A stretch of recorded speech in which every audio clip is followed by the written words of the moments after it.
What's happening, gang? How's everybody doing today? Everybody doing well, I hope. I hope, beyond hope of hopes. Um, I am having a week. Hold on. I am having a week. We got 5 upvotes. 2 of those are mine. So please hit the upvote button. Like the stream. Had a bad week in a lot of ways. I got a new watch. That's a good thing. Made an amazing breakfast. That's a good thing. But we had a couple bad things happen this week. So we'll get into that a little bit. I don't want to start off on a glum or a negative. On the screen is the traditional Denver omelet.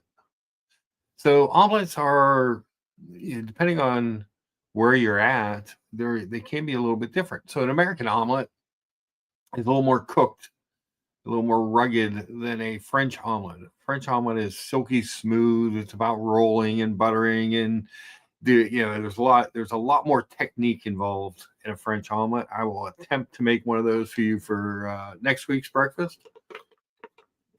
But this week, since I had some leftover ham, I made a Denver omelet. Basically, what I did is I took sweet onion, green pepper, and season that up with a little bit of salt, pepper, onion powder, and garlic powder. Let that fry up for a couple minutes till the onion got translucent, and then added the ham. Let that go for another minute. Poured in the egg mixture, and you kind of like scoop that around a little bit and let it firm up. Take it off the heat, and then we'll just sort of let it. So Denver omelet, the way I was always taught, is you let that kind of cook from the bottom up. So you let that just go and go, cover it for a minute, and then you start your flipping. It's a one flip. Most of the stuff is on the inside. Now, a lot of people will put yellow and red peppers, sweeter peppers in. I was always taught that a Denver omelet, it was the balance of the speaking of balance, there's Brian. Hello. Hello, Brian. Hello. How are you? I was going to show you a picture of my breakfast, but the banana was too brown. Oh, man. Did you ever have a Denver omelet? Yeah, probably. I don't, whatever Denny's or IHOP was serving on sale. Are you saying my cooking is the equivalent of Denny's? No. I'm saying that the versions that I've had is whatever Denny's or IHOP had on sale. There you go. Yeah. So how you doing? I'm a little on the tired side, but yeah. Hey, I've had a better week than you did. Yeah, I think everybody's had a better week than I did, Brian. Yeah, that I was trying to stay up late last night to watch that, and oof. To watch what? The Pittsburgh stuff. See, the end of the season. I wish that they would have played the entire season, because they need to draft a quarterback. They need to draft a little bit higher. But of course, they finished 10-7. Yeah, and then you I mean, not only that, and you unboxed another Omega this week. Oh, terrible week for you. Yes. Yeah. Terrible week on many, many levels. Disappointing, surprising. So terrible. What are you gonna do? Yeah. But on the bright side, I did get a new watch. Ralph C says that looks delicious as always. And he wishes you a happy 2025 to you and your family. Thank you, Ralph. Yeah, 2025, boy. I don't want to get political. Yes. And my political allegiance doesn't matter in this story that I'm going to tell. Okay. At the most magical place on earth. Yes. I had a family that I was helping. Mm-hmm. And I said, Happy New Year, whatever. And they said, oh, yeah, 2025 is going to be a great year. 2024 really sucked. And then I turned and looked and I saw one of them was wearing a Trump hat. And I replied back to him, no, 2024 was the best year ever. It's the year I became a grandfather. And he's like, oh, okay. Oops. Then there's that part. Yeah. That's a great thing, though. Yeah. First full year of grandfatherhood coming up 2025. Nice. And we are almost done with the bathroom and closet redesigns. Very good. And then we will be starting the kitchen. Well, I got my washer and dryer moved to my kitchen out of my basement. Got Mom moved in. Good. That'll be convenient for her. And actually, it is really nice to have it up there, I'm going to say. And the new dryer, even though I was bummed out when my dryer went, a few weeks ago, whatever it was, Thanksgiving. It was Thanksgiving Day. The new one is really nice. It's really intuitive, too. I'm shocked at how it changes the time. It'll just be you'll put it in, it might say you got 20 minutes left, and it'll do some kind of adjustment. Say, hey, you got 5 minutes left. Oh, well, there you go. Yeah. Oh, so your new one's got the moisture sensing that. Yeah. Yeah. Oh, yeah. It's really, I was I'm not used to it. My old dryer was 20 years old, bro. Yeah. I was very, very, very shocked at how well it worked. I kind of figured it would be because the new washing machine's really nice, and it's, I figured that it's the matching Samsung to that, so I figured that it would be nicer. I just had no idea that it'd be so nice and so much more convenient having that stuff in the kitchen. We're having to go down into the tiny steps into the basement of this very old house. And if you go down at night, does the furnace glow and talk to you? It does. Yeah. It does. It's very chatty. People have sworn, I've never seen the ghost, but my brother, so I bought this house off my parents. Yeah. 12 years ago. But I didn't live here very much, maybe a couple months when they first bought it, and because they bought it right as I was getting out of college, and they all swear that there's a ghost in this house. My entire family says there's this old woman that walks up and down the steps. That you can see her. I've never seen her, but they all swear. They say it's very peaceful when she's around. She's not a mean ghost. Ask Sherman. Yeah. Sherman can't see her. You don't need to see a ghost to know they're there. Is that why he gets twitchy and weird sometimes? Yeah, because the ghost tickled his butt. Little butt tickling. Yeah. She might be a big Dachshund fan. You never know. Good morning, BW. So, yeah, I had a hell of a week and got some shit to go to. Blah. And now it's a whole new year of quotas of sticking people with Jeeps. Well, it's funny you say that, Brian. Uh-oh. Yep. Oh, no. Oh, yeah. What, did I miss something? No, I haven't said anything yet. Oh, no. Oh, yeah. I was informed on Friday. So I went in Friday morning. I get there early, like always. It's snowing, so I grabbed a lot of tents. We go out, we're cleaning the snow off the cars and, make it look like we're open and everything. And go back in, cleaning up things from the end of the month. And my boss walked in and said, just got off. And I mean, it's a family dealership. Yeah. And basically he just said, hey, we're going to have to let you go. Oh, shit. Yep.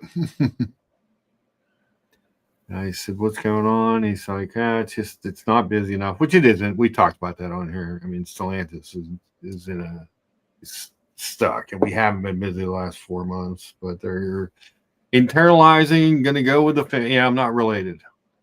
Yeah. I mean, so I was let go on Friday. Oh shit. On top of that, and you get a planet, you get another Omega. Yeah. Yeah, this I don't know what to do. Obviously I wouldn't have bought the watch had I thought that was coming, but so now I'm trying to figure out what to do. Scrambling because nobody's really looking right now, and it's usually a spring market for jobs. And I'm like, how long can I? Yeah, Jesus, there's so much going on, so much. So just for the chat here, I'd like to recap Mark's last couple of years while he's been on these live streams. Before that, you got divorced, had a heart attack. Like congestive heart failure and a bad heart. Yeah. In this, you also lost your dad. Yeah. Lost a job or two before. Had the the minor thing was the stream social media explosions. Yes. And then in the past couple of months, you had a tree try to take out your house, but missed and only took out your front yard. It missed. Yeah. And there was a dog or a cat or two that you had to put down. I lost 2 cats and a dog this year. Yeah. And unfortunately, the worst part is you bought several Omegas. Well, that was the bright spots. Yeah. Wow. Yeah. So, I mean, the basics of it, the last job I lost when I had to take medical leave because of they couldn't get the AFib under control. And I needed some time. And they decided to move on. And then, so I took some time, and then it took a month or two to find a job, but I did find a job. And I will again. It's just, it's hard in the interim, That's all. It pushes, these are the types of things that make me, when will I be able to retire? Yeah. Yeah. He's pushing that. So I hate to go into that. And I don't know. I'm really bummed out. It just happened the other day. And I'm just, what the? Ugh. I mean, I mention all this just to take inventory, of things, and then remind people that, there's real people on these streams, and when it's fun, but when it gets personal, we really don't need that shit here. We got plenty of personal to think about. Yeah. Now it's true. It's, so the hardest thing, Brian. All right. So I can max on unemployment and stuff, but it's like I have to cover my medical and stuff. I mean, like that's all. It's the extra expenses that you get.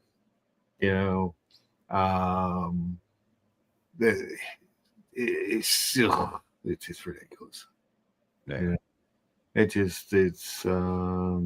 And it was just very cold and sterile, and I like my job. I like what I do. That's probably the biggest problem. It's like I enjoy what I do.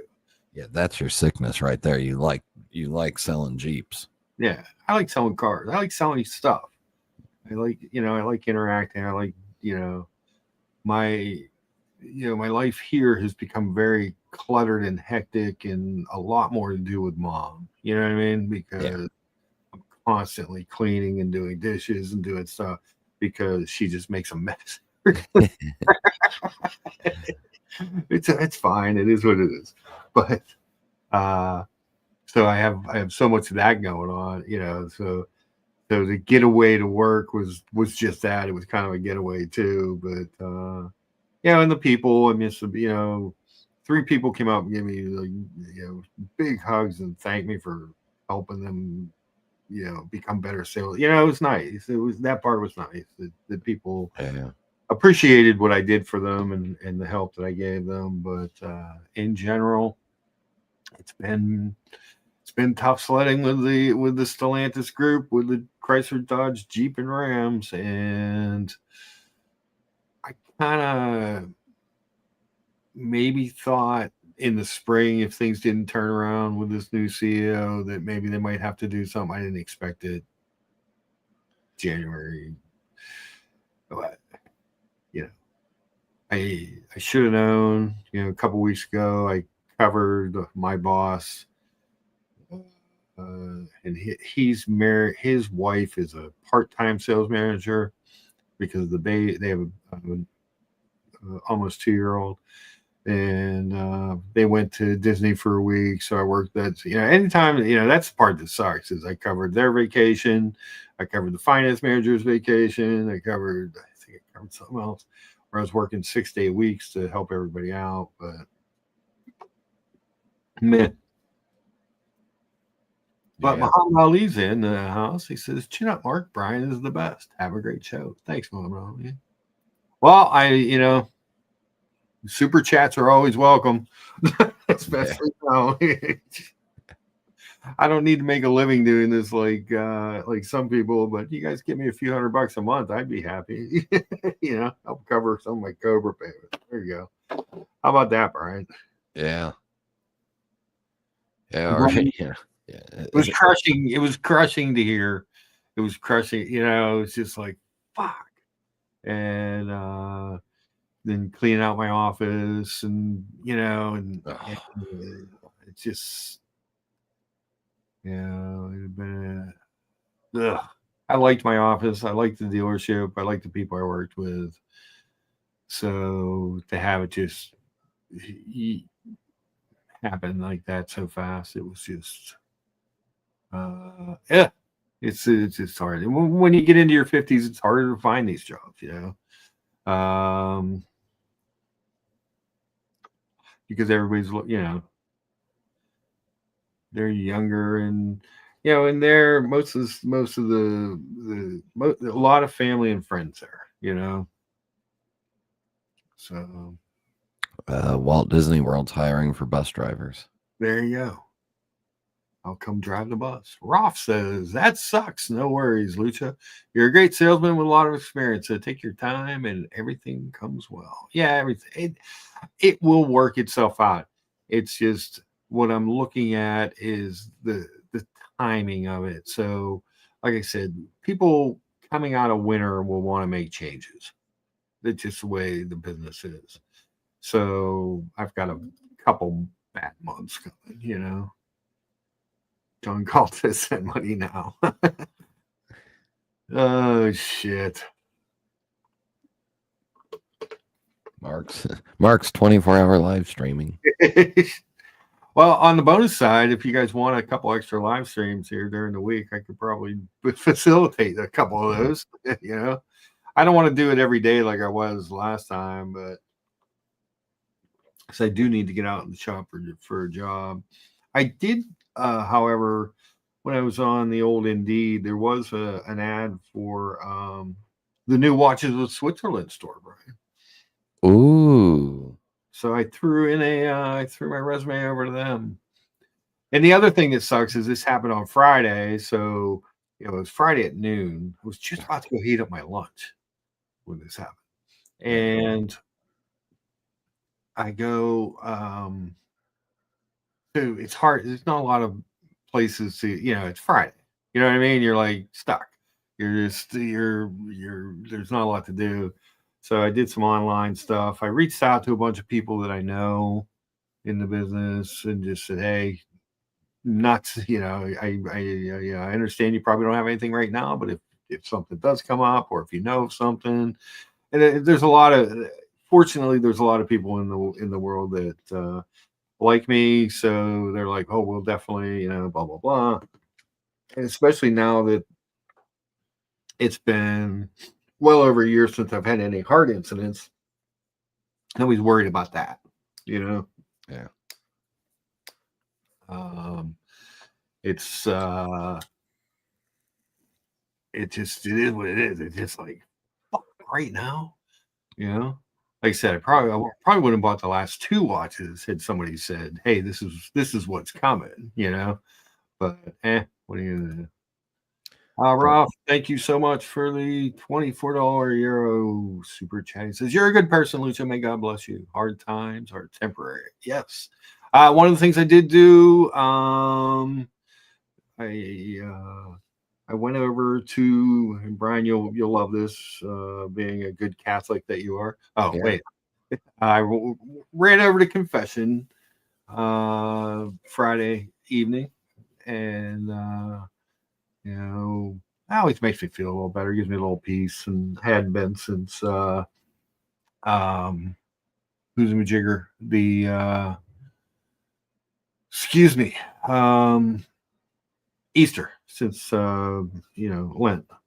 So we'll get that out of the way, go over, and one of the things when I'm off work, I'll do some more daily masses just because it makes me feel better, gives me a little peace of mind. So that's always a good thing, and have a little bit more time to get mom set up a little better here, and we'll just go from there. Buckley says, "Sorry to hear, Mark. It's not a you thing. It's a Christ." Yeah, it really is. It's a shame. Like when I started, we were having some booming months, for a while there. He said last 4 or 5 months, and I've talked about it with you guys here on the stream. It's just been bad.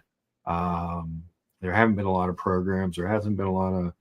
I mean, we finished. They redistricted us. Put us into a bigger bracket. We finished the number 3, out of 17 dealers in our districts. It's not like we're like pulling up, the end of the line, but even at number 3, that's not enough cars. It's probably break even, lose a little the last 5 months overall for the store, I would imagine, because service doesn't seem that busy either. No, number 3 in single A baseball still sucks compared to the majors. Yeah, but they when he said they were letting me go, he also said that there was going to be a lot of other changes coming. So imagine the family is going to be filling in a lot of these. You know what I mean? Just the way it is.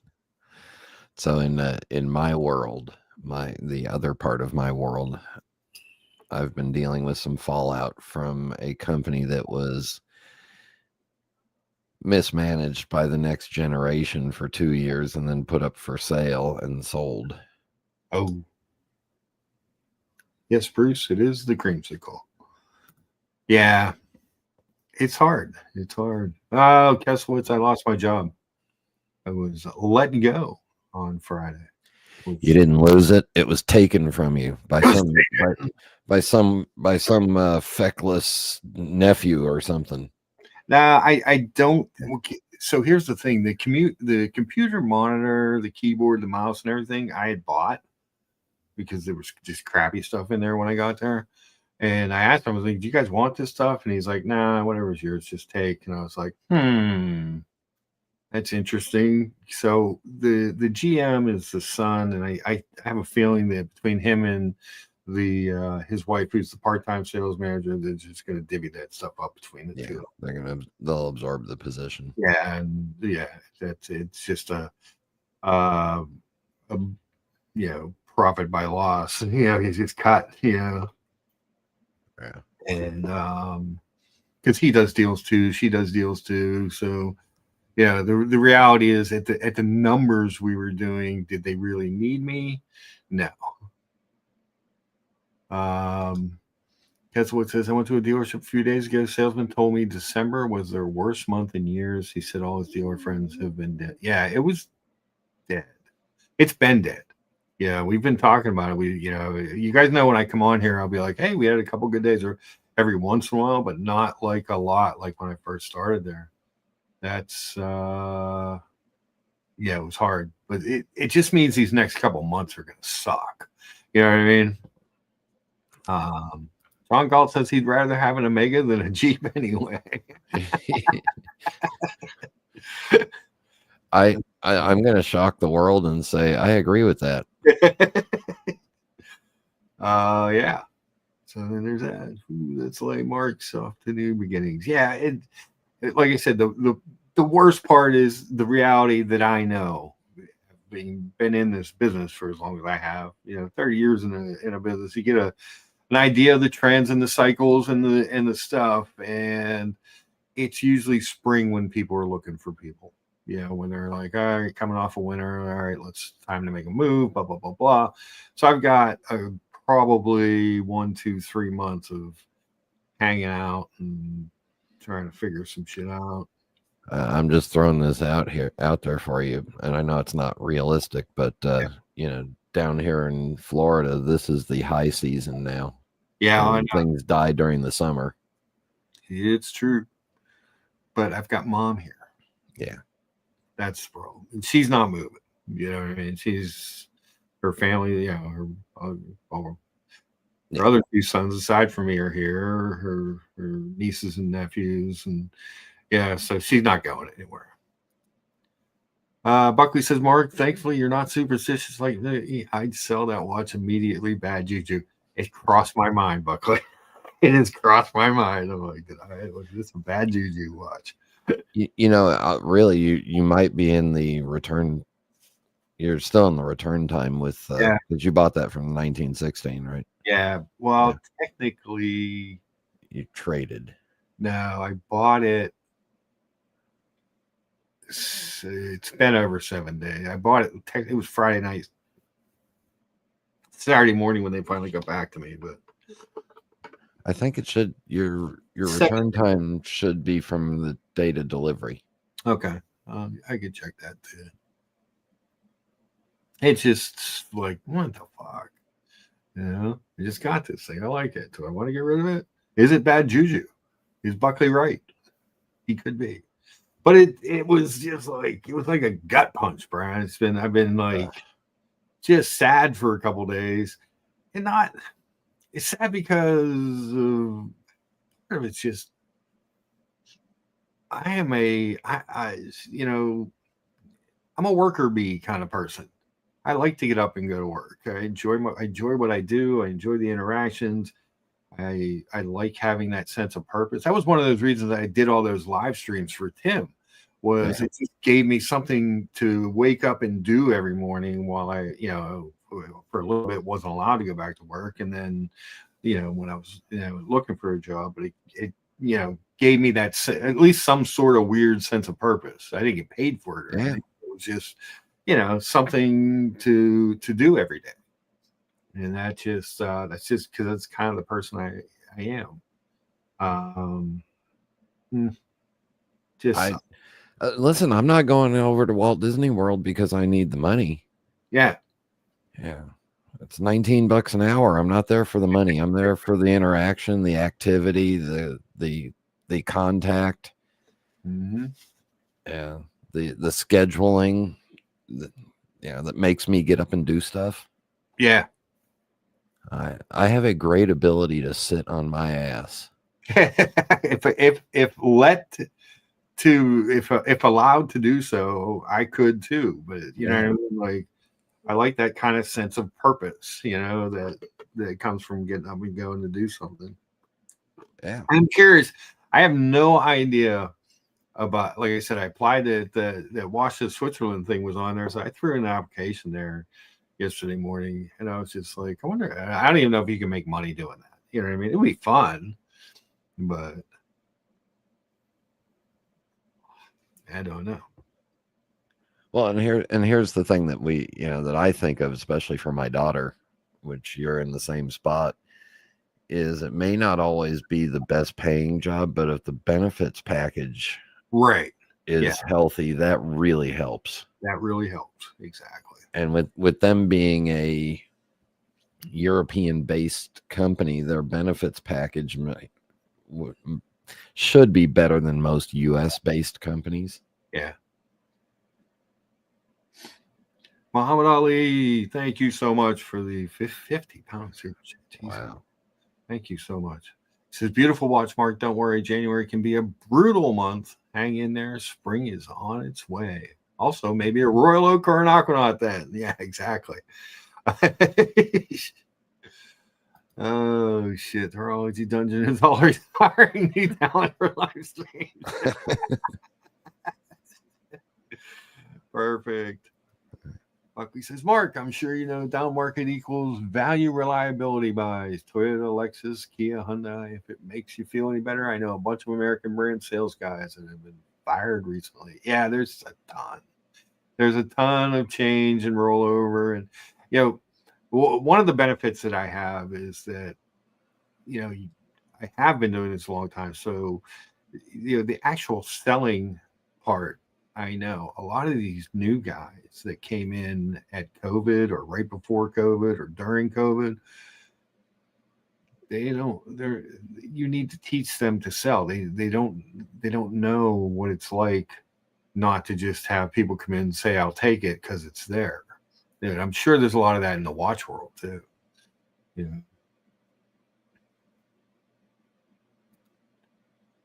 Roth, it says senior salesman is gold. I only work with senior salesmen. Why? Because they have a lot of experience and give trust to our potential buyers.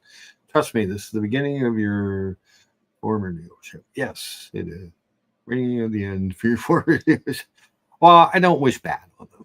I know the family. I've known them a long time. I worked for the dad years ago, and he's a good guy. He's in Florida. He's the kids run it now, but apparently, he wants some changes made. He's coming up from Florida this week. I was told. From what I'm told, there's a lot of stuff is going to be changing, and I guess that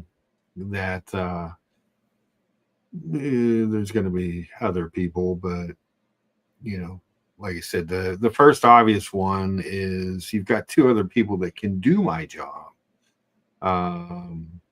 If need to be pressed into service that are relatives. So it's going to be,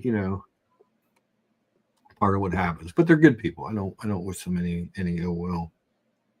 And I will take it as a little bit of a break and get mom all situated, get all that handled. And hey, Mark, very sorry to hear the bad news. I hope this is temporary and you find something much better, like live streaming full time or watch flipping. I know. Oh God. Oh God. Hey, you could join OC in the Not Much to Do During the Day Club. The Mark and OC show.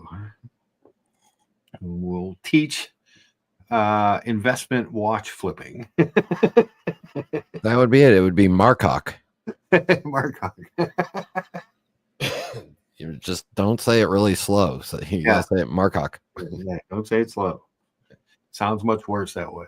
But like I said, had things continued the way they were going, I was kind of I was actually looking forward towards spring to be like, well, maybe I should start looking because things weren't very busy, weren't busy enough. And it just, what are you going to do? It happens. The writing on the walls came sooner than you wanted it to. Yeah, those words appeared very quickly. Yeah. So we may. I think we're done with my wife's BMW. Oh, It's got more fleas in it than a $6 roadside motel. Oh. What year? 2018, and right now it's the rear suspension isn't automatically adjusting, so it'll at times be riding really low and on the right and really bouncy because it's not. Yeah, it's got the adjustable suspension for sports and whatever. So the one side is stuck in the sport height. Oh, occasionally. That's not good. So we were thinking of taking it to the BMW dealership and going, what have you got in pre-owned and how much you going to give me for this piece of shit? Yeah. And guess what? It's a white SUV. It's a white SUV in Florida, so it's fantastic for this market. Yes. Ralph C says, are you getting another Mini? And Buckley wants to know how many miles you got on it, Brian. I think there's 44 or 45,000 on the BMW. Yeah, that's not bad for an 18. X5 e-drive, so it's got the plug-in hybrid. Oh yeah. Yeah, so we're just thinking of getting her something else. Yeah. Ugh. OC says, I told the audience the other day to punish the brands and put the screws to the dealers, salespeople, and sales managers. I didn't know your dealer's family leadership would misinterpret my message. That's, what are you going to do? So that's all OC's fault, huh? I guess so. I guess it's the original OC's fault. He's been blamed for many things on the Watch YouTube streams, and this will just be another one, I guess. But he handled the critiques well, But yeah, it was a bummer. It was a bummer. It's just blah. What the fuck? So, but like I said, I will keep looking, keep reaching out to people, keep contacting people. Just I look at this as probably a couple month thing, and on the positive side, although we didn't sell a ton of cars last month, of the 40 that we sold, predominantly they were 4xe hybrids, so we're getting rid of those because everyone's fear is that the tax credits are going to be taken away on those. You're going to be sitting with those, so at least we got rid of a bunch of those. It's too bad you couldn't. Oh, I shouldn't say this, but I'm going to because fuck it. Too bad you couldn't hang on until the tariffs hit. Yeah. Well, it's funny because I have friends who work at places like Volkswagen and Kia and Hyundai, and they have they have some reasonably priced cars. When I talk to them, compared to the everything that we have, so it's really expensive. So I guess I can't say we anymore. Everything they have is really expensive, so it makes it tougher. But it is what it is. Ross C says, Buckley, great stream on the Watch Colony yesterday. Hope you do every Saturday a stream about great deals on Chrono 24. It is a time to shop the deals. That is for certain. There are a lot of deals out there. And much like the car, and I always say this, that the watch industry follows a little bit behind what I've seen the last couple of years, the car industry, and you're going to see more and more stuff available on the shelf and deals. I mean, your hype stuff is still going to be your hype stuff, but Original OC says FP Jordan is ugly. Pump and dump scheme. You're better off without it. Everyone is better off without FP Jordan. All right, there you have it. Most FP Jordans I look at, I'm like, I can see maybe why some people like them, but their design language never really did much for me. I really liked the one that I had, the Octa, the sport one. Okay. I really liked it, but it didn't feel like $50,000 of watch. Okay. Does that make sense? Which one did you have? The 44 millimeter Octa Sport. I'll get you a link. And you can pull it up instead of your silly breakfast. Still me, instead of me trying to find it. Was it this one? I don't know. That looks like a Denver omelet. Well, yeah, except mine didn't have the rubber on the sides. okay. I think that one has the rubber on the sides. Your link is probably going to be better. Oh, she says Brian liked it enough to keep it for 11 weeks. I think I had it for more than that.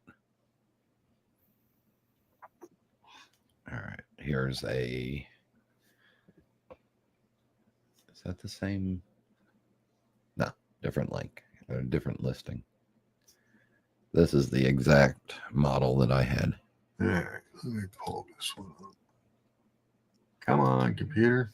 And these photos of it are a little darker than what it looked like All in right. person. Well, you have a hairy wrist there, Brian. Shit, that's a gorilla. Yeah, I mean, they're okay. It was just never anything that really spoke to me. I guess what I liked most about this was that FP Jorn's hands on this one didn't look so needle dicked.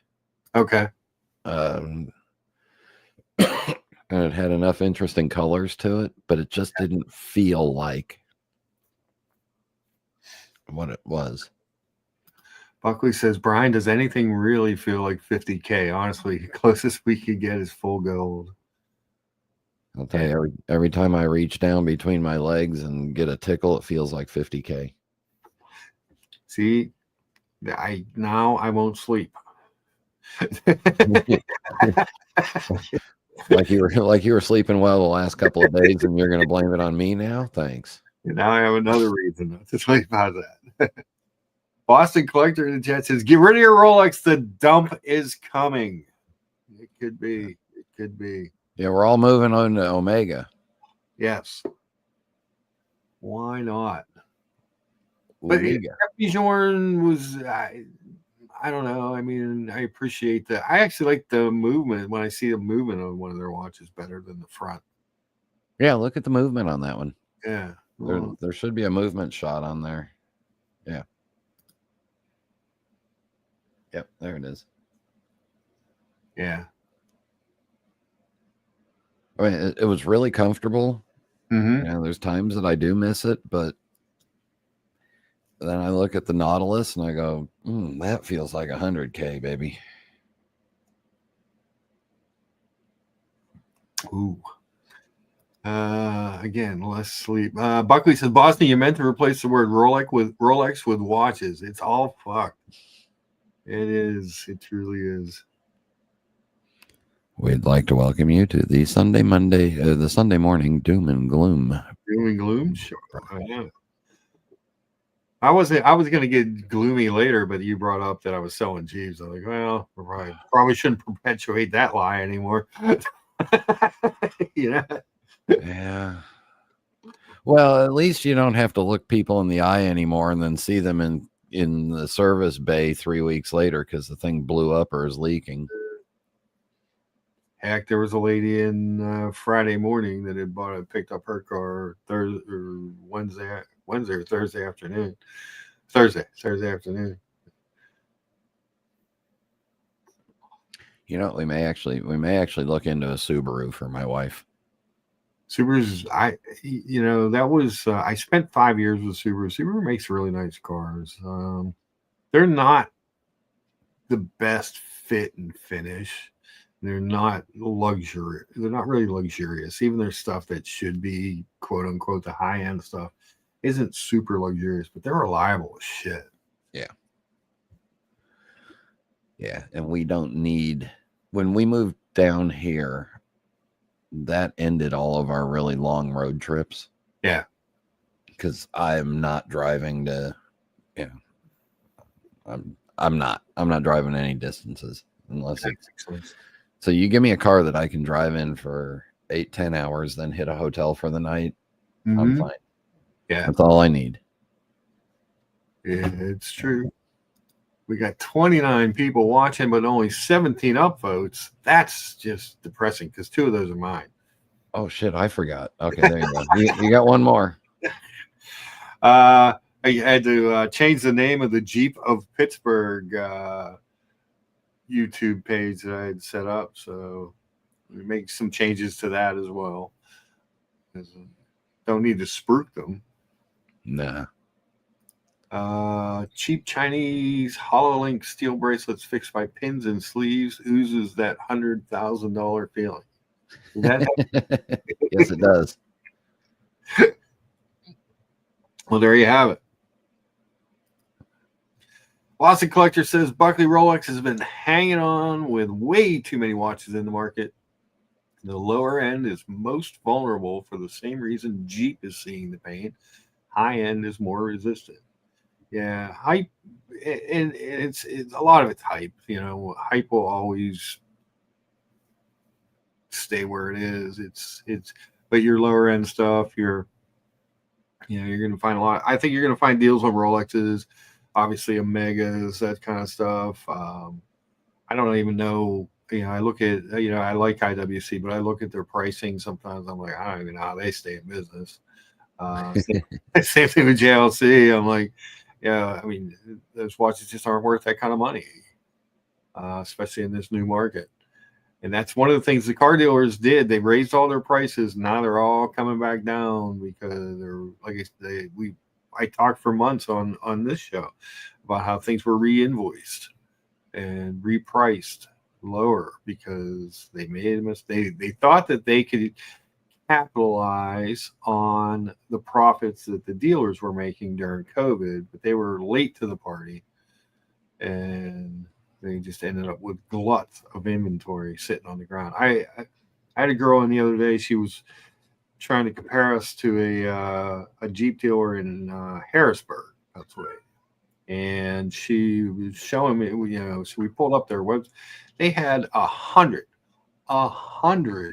2024 Jeep Wrangler Saharas on the ground. 100.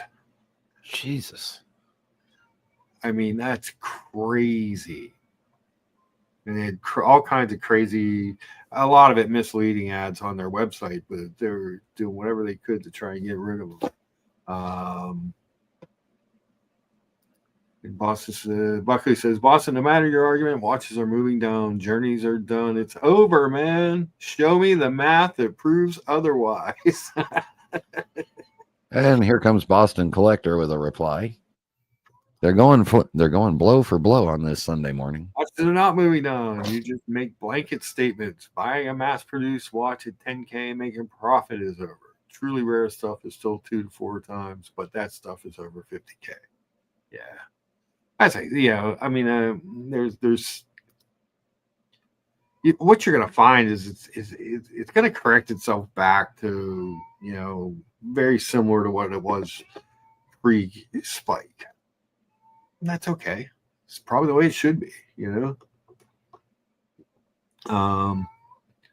then you'll have your ADs. Instead of actually having a shortage of watches, they'll be trying to create the illusion of a shortage of watches for a while. But then what's going to happen is they're going to have to move that inventory. So then they're going to have to, it's just a matter of time. Like I said, it's very similar to what happened in the car industry. It's just a year behind. But what are you going to do? Yeah, it's a year behind because the car industry is computerized. Well, yeah, and the car industry had a couple extra little glitches with with microchips and stuff. There were a lot of parts sprawl, and supply chain, true supply chain issues that came out of COVID. But we're getting there. Buckley responding says, Boston, those pieces you speak of have been cut in half. They continue to follow delusional advice for people. 1 in 1 million people are trying to get a ceramic AP. Wake up, man. Wake up. I thought he had a ceramic AP already. He might have 2 or 3. Who knows? Who knows? He could go on a watch bender real quick. Bruce G says ADs will need to buy their own gift cards now. Yes. Yeah, it's going to be an interesting time. I mean, in watches, you're going to see a lot of people that aren't in the market anymore, and then you're also going to see a lot of people that are going to wait it out. I mean, if I was looking for a Rolex right now, I would wait it out. You know what Boston Collector's biggest issue is now? What's that? He's got a whole bunch of essays at ADs that are now pre-diabetic because of him, and none of them will take his shit anymore, so he's screwed. It's the pastry's fault. Yeah. Yep. Boston says Buckley half is still 2 to 4 times above retail. What do you want? 8 times returns. Wake up! The only thing over is being backpack flipper. Focus on a real job. Are you saying I should not become a backpack flipper now that I am unemployed? Oh, Mark, I got a perfect job for you. Oh, what's that? Stay at home spouse to a Florida-based flight attendant. Oh, there you go. That would be nice. Yeah. Yeah, and I don't think she'd care where the home is. Yeah, that's true. She could deadhead anywhere, you know. Yeah. She does love Florida, though. Her family moved to Florida when I think I was a freshman at Penn State when her family moved to Florida. And they've been down there ever since. I can't remember what her dad did. There were so many people moving out of Pittsburgh in that kind of 10-year period because the mills were closing and jobs were moving to other places. That's why when people say that the Steelers travel well when they show the games on TV, away games, they're like, all these Steeler fans are there. And I'm like, no, I mean, they travel okay. I said, most of those people were relocated, and their families just, if the dad, grandpa, whatever, uncles, they were all Steeler fans, and the family just maintained that, and they go out and Baku says BC, everyone has continued to buy. The lists and demand are huge. Journeys are for everyone. Great use of time and money. Yeah. Boston, Brian, sugar is recession resistant. Those ADs will remember the good times, even if they get let go. There you go. Listen, as somebody who's in the tobacco industry, yeah, the sins go up when times get tough.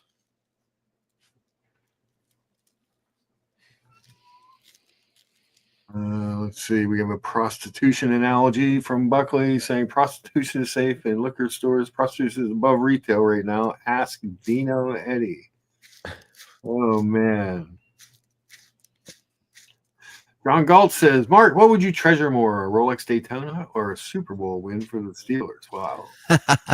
Who cares about the win for this? You can't sell the win. You can't sell the win on the secondary. I mean, the Daytona would just get flipped. I'm not a big Daytona guy. It's a small watch on my wrist, but so if it was, let's see, I would treasure more I don't know, some other type of Rolex, probably maybe an Explorer 2 or something. I've been alive for 6 Super Bowl wins and 8 appearances, so it's it gets a little ho hum. Maybe a Pirates World Series would be better. That's been since 1979. Dirk Diggler says, "Hey, Lucha and Brian, it's 2025, and I'm pledging to be more sensitive and understanding to people's feelings, except for OC. Thank you, and peace to all." Yeah, can I tell you a secret, Mark? Yeah. I haven't washed my right cheek since Dirk kissed it a month ago. Wow. Yeah. Holding on to that. Mm-hmm. That's amazing. Hold on, let me let my whiny cat. Did the whiny cat find the blind dog? They're actually buddies. They'll cuddle up together a lot of times in the bed. Come on. You are the whiniest kitty ever. Yeah. Okay. All right. Jeez. Maybe he wants some airtime on the show. She got some last week. No. Yeah, she was on. Where was it? Maybe it was on the Colony when I was showing the watch. But anyway, for those of you that don't know, well, had I known what was coming Friday with the restructuring at the dealership and the fact that I was not going to be a part of that, I did pick this up. Beauty. Planet Ocean. 43.5 millimeter. It's only 49 lug deluxe, so it really doesn't wear big on the wrist. It is tall though. It's over 16. Oh God. It's a big chunky monkey. That's kind of the way I like them. But one of the things I like better about this than the SMP 300 is I like the bezel better. This bezel is much easier to rotate than the scalloped. I like the way if it's going to have a helium escape valve, I'd rather it be just kind of look like a normal crown instead of the Reese's cup. And the loom on this thing is amazing because the bezel looms as well. And the bracelet's much more comfortable on my 7.5-inch wrist. Bezel loom is so sexy. It's really good. And so unnecessary on a dive watch. Yeah, but it's cool. I like it because I really like the blue and the black one as well, with the liquid metal bezel. You know, the ceramic and liquid metal. They're really nice looking, but the loom on the bezel is really cool. And I kind of like this white better than the super bright white on the 300, and I like the lack of the wave pattern. The wave pattern dials, I could take or leave.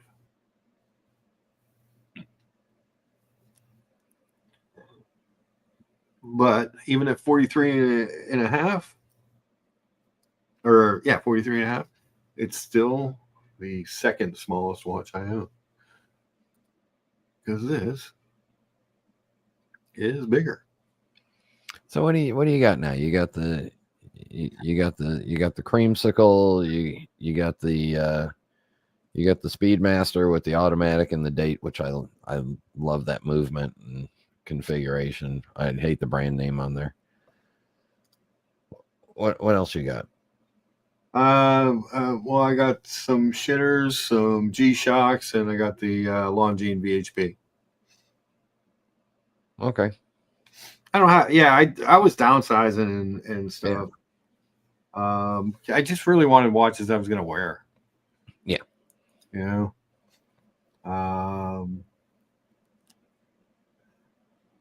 Buckley says, "Sell it, Mark. Bad juju." I'm sorry. I mean,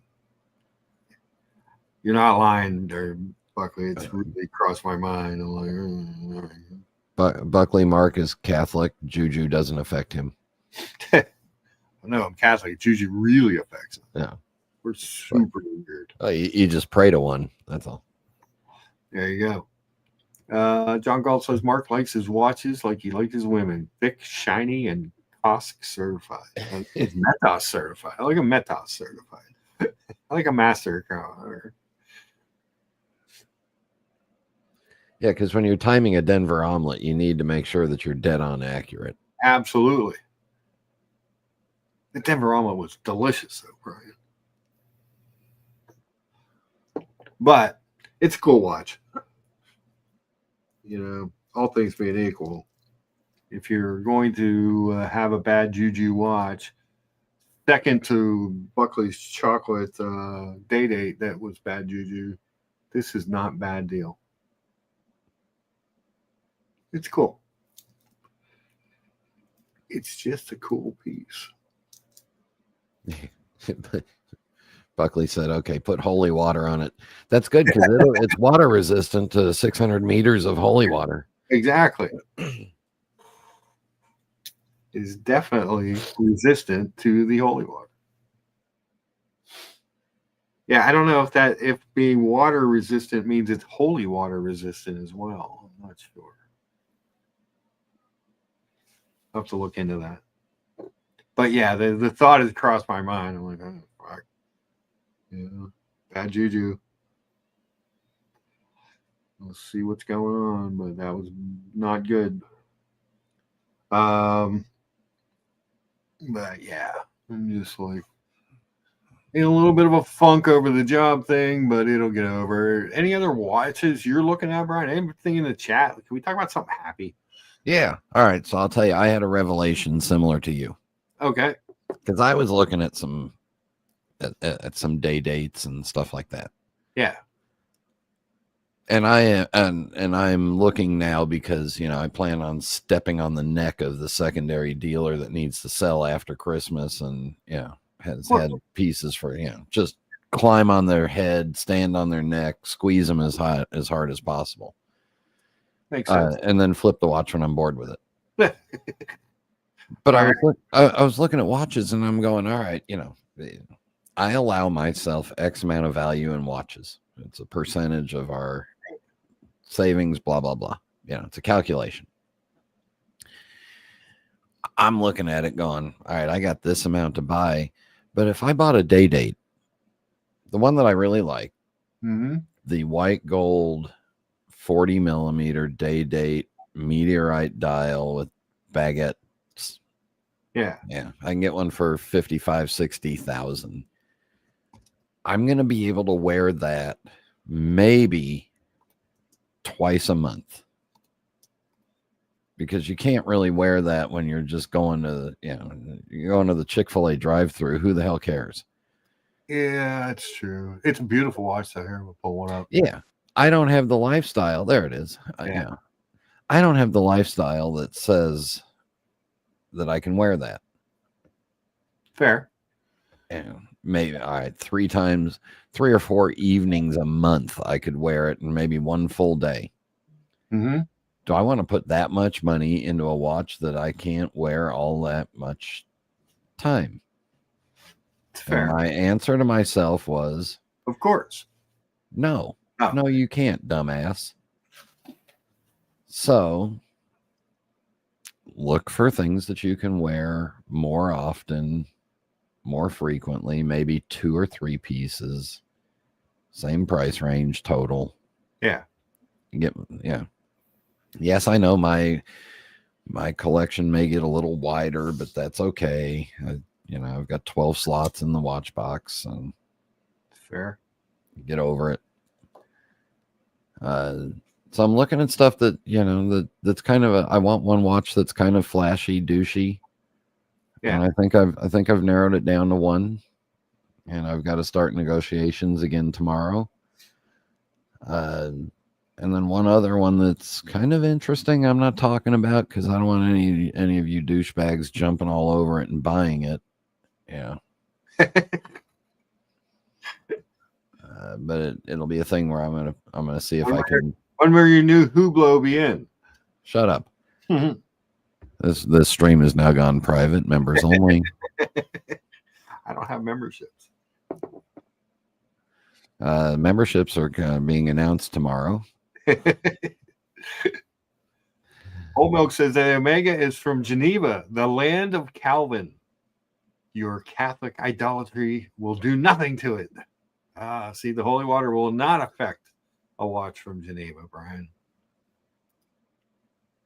And how deep of holy water do you need to sink a watch into where it takes some kind of effect? I guess that's the other question. Yeah. I love this meteorite dial day, but you're right. How often would you really wear it? I mean, it's cool. And you already have a meteorite dial watch. And I have a meteorite dial watch that I can wear more frequently. Yeah. Because it does have the micro adjust. It looks like a sports watch. It just happens to have a washed out dial that apparently some people can't read them. Yeah. Sorry. Johnson, EDC in the house. What's up, fellas? We're talking about Brian's watch journey. My sudden watch journey. employment and my new creamsicle. I will share a watch that I've been looking at under the department of why do I want this? I don't know, but I want one. I have a lot of those.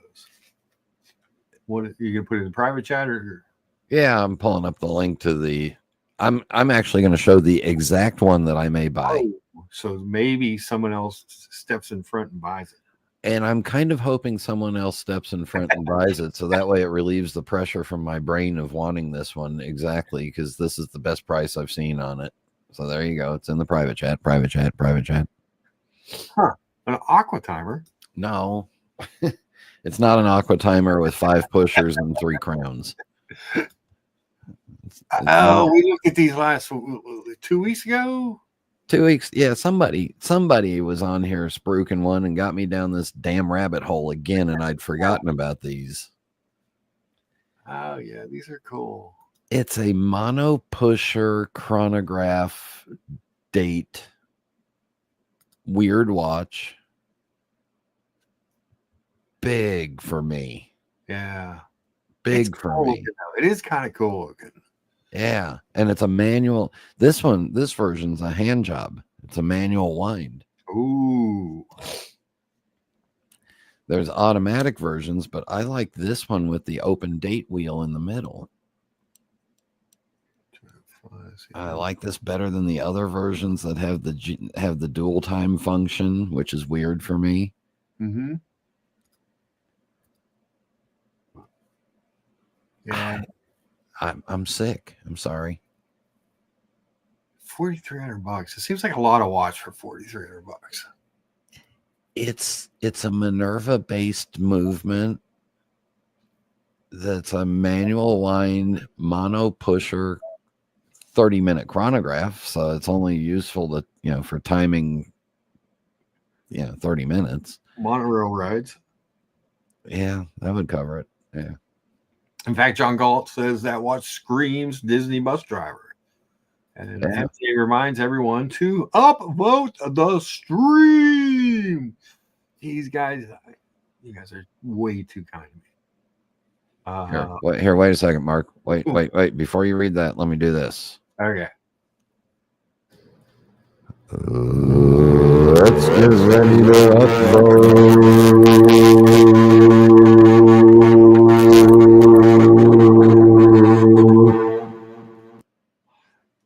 You're welcome. Thank you so much, Boston Collector. Truly generous. Truly appreciated. Thank you, guys. It says, hang in there, Mark. When one door closes, another door opens. Good things are ahead for you. Hopefully, just a minor bump in the road. Yeah, and again, like I said, if things had, things with Stellantis were not good. Even like I said, even finishing third in our district was not, which normally would have been celebrated, but we just wasn't enough. It just hasn't been enough the last 4 or 5 months. And so I was kind of hoping that it would go till spring, because that's when there's more job openings and things to find. It just is what it is. I can't help it. It bummed me out, but like Buckley said, made me think, should I sell this creamsicle? Because is it bad juju? I don't know. America says, can I please have a wrench? I don't even. How do you even give someone a wrench? I don't even think. Hey, Mark, for $100 super chat, I bet you'll figure out how to give a wrench away. I literally don't know that I know how to give a wrench to anyone. Well, give me keys to your channel, and I'll show you how. I'll figure out how to do it. Yeah. I want to add them to my collection of keys that I don't have anymore. Your collection of keys that I don't have anymore. You don't have them?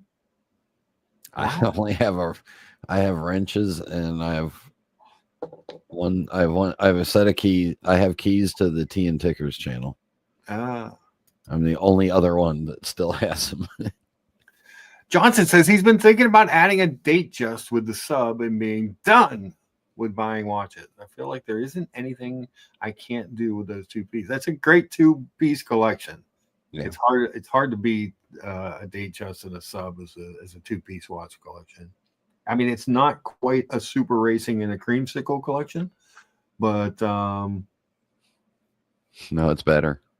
it's better. No, sorry. There went my chance of getting keys now. Pissed off the owner of the channel. Oh, wait a second.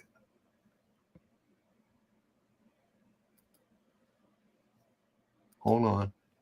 Uh-oh. America, make a message.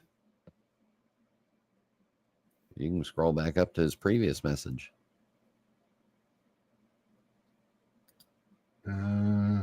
Doesn't show. We need America to type a new message in. Uh-oh. Let's see. AIA or Al says, just curious, has eBay selling buying watches been a good experience for you guys? I sell a lot on eBay. Mhm. I think, Brian, you do too. Yep. One of the reasons that I like eBay is I'm not the biggest proponent that they have the best system for verifying the authenticity of the watch, but I also know that I'm not selling an unauthentic watch, and that if I send that to them, there is some at least peace of mind for the buyer, and there's some protection for me because a third party has seen the watch before it was delivered to the buyer. Yeah, I've only ever had one real issue with was selling a watch, and it was the authenticator didn't understand how to handle a vintage watch. Yeah. I mean, it just but I've had a lot of success selling there, and I think part of it is I think not just watches, but some straps and bracelets and other stuff. But when you do a lot of selling, and you get good reviews, and you get all your 5-star. Nobody's ever given me a bad review or anything. I've always delivered the goods, if you will. America, I still need you to write a message so I can see if your wrench took. Maybe I'll just give. Oh, we got a super chat. Thank you so much, Marine Lair. Sorry to hear about your job. Treat this as a setback, not a defeat. You're talented, capable, skilled, and have a great network of friends supporting you. Yeah, no, I know. I know. It's the timing of it that was a bummer. And it's just a bummer in general to have that happen. And it just it caught me off guard. And it was not there. Oh, look at that guy with his wrench. Oh, God. He's very happy with his newfound booty. And thank you to Boston Collector for showing me how to give someone a wrench.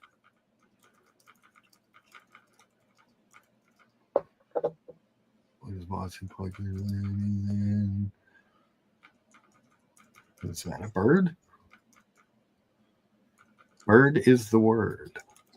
But yeah, so this watch, this Mont Blanc, I like it.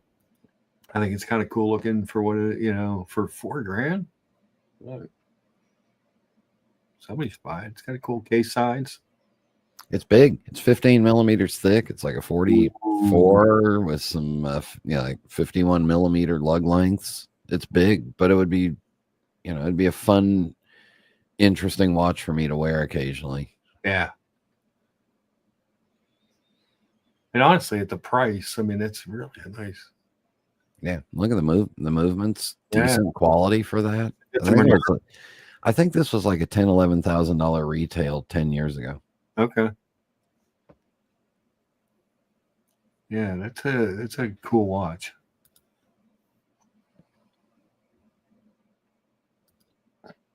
Aren't you? I was like to defend myself against the wrath of America.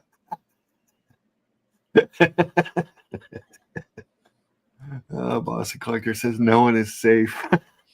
What have I done? What have I done? Oh shit! No, seriously, keep your head up, Mark. Sorry. Yeah, I do. I think you guys know me. I do. I try to look for the best, and and stuff. And it is what it is, you know. Just it's been slow. Last 4 or 5 months have been really slow, really not super profitable. A little bit negative, I think, last month, and I think that was just there's you don't really need me if you've got one and a half other people that can do what I do. They're gonna have to take on a bigger role and more time. Because I was doing a lot of that. You know, I was the first one in every morning. I was the last one to leave. Um, and that was you could always count on me for that stuff. But and I did, I backed everybody's position up because I have a lot of experience. So the finance manager's off, I cover her. She's sick, I cover her. She's on vacation, I cover her. General manager's off, I cover them. They said they were just on vacation. There was finance manager and they were on vacation. So things happen. You need somebody to work 6 days. Hey, Mark will do it. And cover multiple positions. But that also makes me sellable. It's harder when you're older, you know. As you get a little bit older, it gets a little bit harder to find these jobs. But it's I have a lot of experience, and I have experience in more than just my job. So I always thought if I could find somebody that would, I would like to go to an F&I school, to do finance. It's just to learn a little bit more of the idiosyncrasies of it. I haven't done it full time in a long time, 20 some years since I did full time finance, and everything has changed in the way that the things work. And the paperwork's the same, the state paperwork, all that stuff is the same. It's just the selling part has changed a lot. Love to get a little more sharpened up on that. I may look into some of these F&I schools that have placement. That could be a possibility. And I know a lot of finance managers that do really well, but you need to be on top of it, And Ron, what a great donation from Boston. Great respect and love your comments on the watch colony. Greetings from Antwerp, Belgium. Boston is a legend of the streams. I remember I used to say all the time, I don't know how he does. You talk about somebody taking their the slings and arrows of the community. Boston would just battle those guys, especially in the chat. It wouldn't even necessarily have to be on the panel. You just be battling them in the chat. But hey, he loves watches. And I think most of us here, I think most of the people who don't love watches, we were talking about this. Captain was on last week. We were talking about this. I think most of the people that were in it for money or weird reasons or whatever are gone. And now we have most of the people that are left are the people who actually love watches. Kesselwitz says, I'm considering only keeping one Rolex. Should I keep the Batman or the Explorer 139 for life? That's a tough call. Depends on. I think a lot of that depends on what else you have. Marine Lair says, "Good time. It's a good time to move to Beverly Hills." $5 chat. I'd just like to say first that Dirk Diggler is not here for his love of watches. He's here for Dirk is here for his love of men who love watches. That's something else. OC says, in the moment, it's hard to see these situations as a temporary blip, but I agree with Boston. New doors will open. Keep the faith to move forward. Yeah, I think you guys know me enough that I'm not gonna, sit and dwell and get all mopey and stuff. I'll figure it out. It just happened. Friday noon. It was literally I pulled out my lunch and was gonna go heat it up when I was given the news. So they could have given it to me in the morning before I cleaned off the snow off all those cars. That's good exercise. So that'll get me into the Buckley Club. As far as going to what is that? The Spartans. I can clean off cars. Watch on Wood says, "Hi, Mark. I telepath." Oh, so his Watch on Wood was telling him about the Mont Blanc, Brian. Yeah, thanks, And now Brian's obsessed. asshole. Boston says, Lovingly. "Let's figure out what you will wear with your long-term ultimate collection." Yeah, Kessler, what else? If you're going to sell one of the Rolexes, and obviously you got the Patek, what else do you have? I think that depends. That are you looking for like a something sporty? I would keep the Batman, but if you're looking for something more like kind of daily wear, don't matter if it bangs up a little bit. 39 is a great Explorer.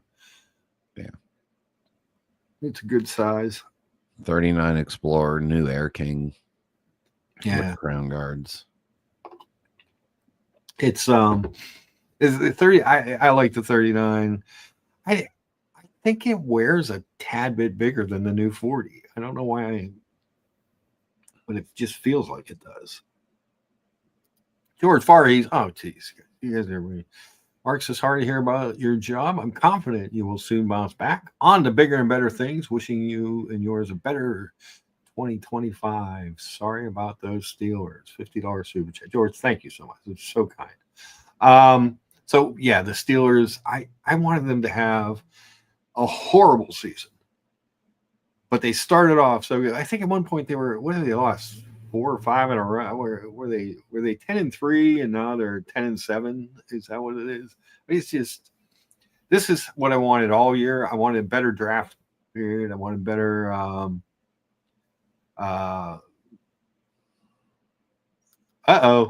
Keselowitz has an unboxing tomorrow. Where will you be unboxing, Keselowitz? It's Buckley says, "Mark, Explorer 2 Black is awesome." I agree. Explorer 2 is a great watch. Oh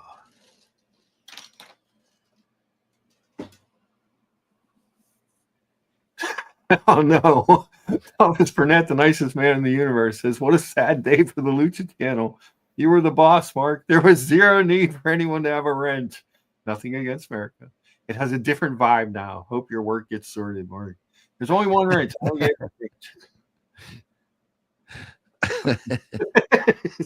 The nicest man in the world said I just ruined my channel with a wrench." Wow. Thomas, if you're doing a show next week, let me know. I might be able to pop on your panel. If I were buying stock in a YouTube channel, yes, I'd buy stock in Thomas Burnett's channel because he's an internet YouTube legend just waiting to explode. Yes. And his show, I was on it the one time. It's really a good show. Like he actually does homework and prep, and Yeah. a good panel, and nothing against you, Brian. But you know what I'm saying. He actually has like experts and stuff. Yeah. Well, yeah, he does homework. He does some homework, But the Escapement Show every other Saturday for the most part. Every once in a while, I'll take an extra week off, but check it out. I just dropped a link to it. I heard Patek is inviting him to Watches and Wonders to help redesign the new Cubitus XF. Help with that design language. I agree. That would be good. Thomas Burnett just put himself on America's hit list.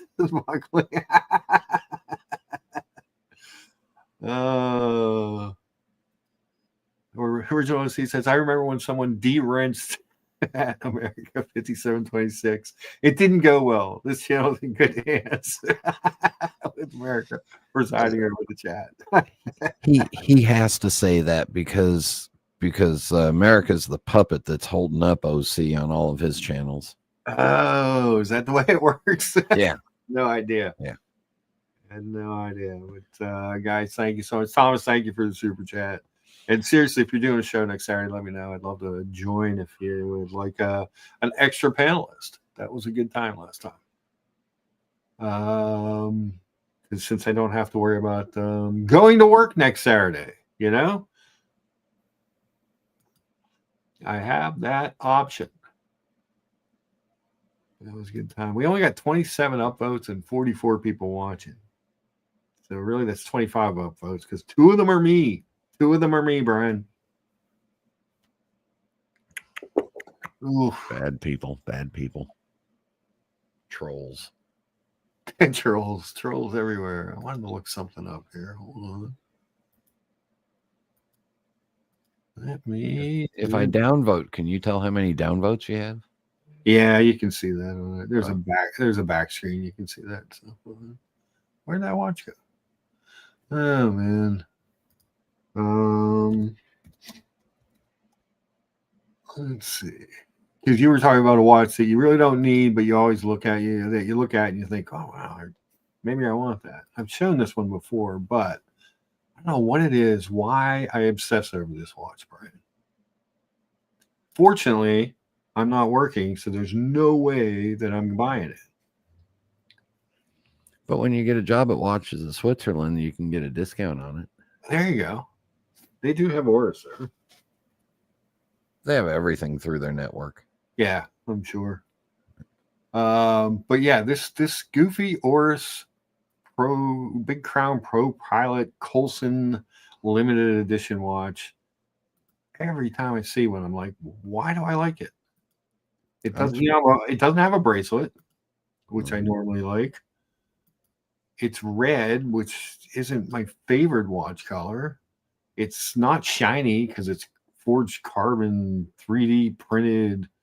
It's even got the movement I object to. It's got the caliber 400 in it, the one that I say price them out of their market a little bit. Well, the problem is, and it also doesn't have the Lululemon logo on it. The Lululemon logo? Yeah. What's the Lululemon logo? It looks shockingly like an Omega. Oh. Yeah. It's not thick enough. It's not heavy enough. It doesn't have a bracelet. It hits none of the marks that I like in a watch, Brian. I'm surprised you didn't get all excited over the Roberto Clemente version. That one didn't hit any of the marks, with the exception of the old mustard yellow and black for the Roberto Clemente era unis. But it just really didn't do much for me. I actually thought the Hank Aaron one looked better. Uh-oh. What are you gonna do? Starting fights in Pittsburgh. I'll be back in about 4 minutes. All right, I'll be here. I'll change my avatar back before I leave. Back from Donnie Donuts.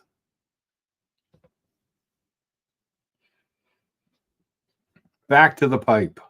But I don't know why this watch. It is a nice watch in person. When you see it, it's really good looking. And it's a limited edition of 1,000. I don't think they sold any because every Oris AD that I've been to in the last 2 years has one in stock. Just sitting there in the case collecting dust. But it's like $4,500 new. It's just ridiculous for an Oris. It's just why would you pay that for an Oris? Yeah, I don't know. Maybe I was about to buy one and God said, hey, let's not so fast there, buddy. Let's not have a job, and then you won't be able to buy it. You will not be in a buying mode. It happens. Anybody else looking at anything? I did want to look up hold on. Because we were just talking about this watch. Let's take a look at here's putting extra letters in there. Man, I can't even type. Having a bad day.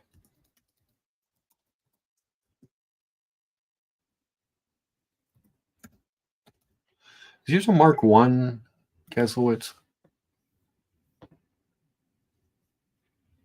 Can't remember.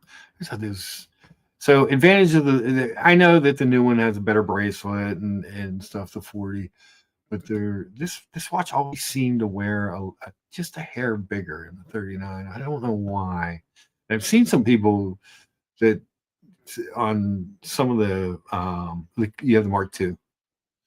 some of the YouTube chats that talked about that too. That so there are some people that seem to agree with me that there is a definite odd size difference between the 39 and the 40. Don't know what it is, but I always liked this 39. One of the things I always liked was I know traditionally the professionals, the title or whatever should be up here, but I love the Explorer down here.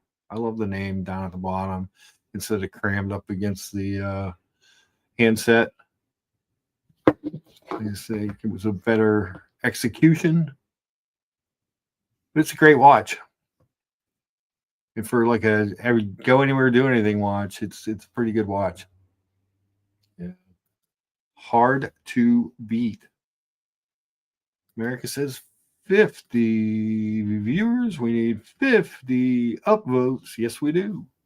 We do enjoy our 50 upvotes.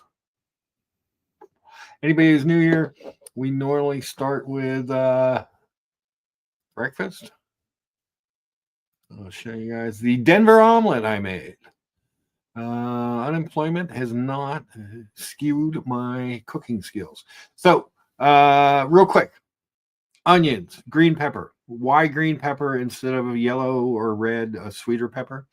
Because you want the bitterness of the green pepper to work with the sweet onion and the cheese and the ham. So start with your green pepper and onion, a little bit of salt, a little bit of pepper, a little bit of onion powder, a little bit of garlic powder. Cook that up for like 2 minutes. Let the onions get translucent. Throw in your ham. Go for a minute. Pour in your eggs. Fluff it around a little bit until it starts to make some little curds. Turn off the heat and let it finish. The last minute, I do it covered just so it's not too. I don't like it. It's an American omelet. It's not supposed to be as soupy and silky as like a French omelet. We'll make one of those next week, and then just do your flip and throw it on the pan. We did that with some homemade hash browns and the last of my sourdough English muffins. America says, Mark, can I offer you an egg in this trying time? I'm not joking. I have 2 dozen eggs. I need to get rid of. Chicken castle is in full production. I love eggs. The viewers love eggs. Anyone can offer me eggs. Eggs are expensive. Everything's expensive at the supermarket this day, especially the eggs.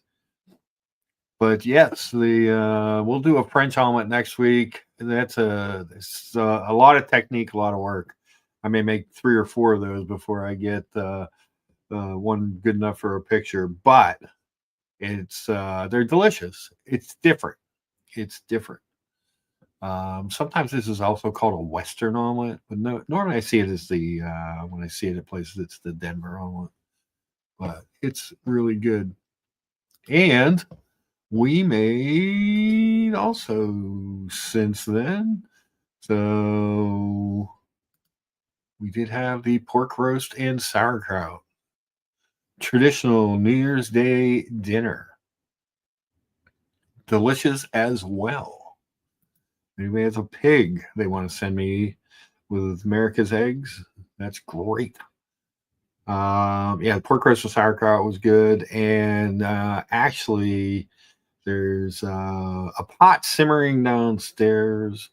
And I'm making, so with the leftover ham, I am making a traditional Irish boiled dinner. So I will not be starving into my unemployment. I have loads of food because I cook enough for a small army. So not really gravy on this one. So what I did, here I have a picture I can show you. I can actually show you how I prep this. So I chopped up an onion, a couple carrots, some garlic cloves in there, and I cooked the pork roast on top of that. So I seared it at 450 for 15 minutes, turned it down, let it cook for a couple hours. It was a big pork roast. They were on sale. They were having this huge sale on them. So I just ended up getting a bigger one because I love leftovers of that. So then what I did was, as I cooked it down, I tried this method of crisping the top at the end where you turn it back up again. All I ended up doing was getting a couple charred spots on the top of the roast. I think it overcooked it a little bit, but nothing ventured, nothing gained.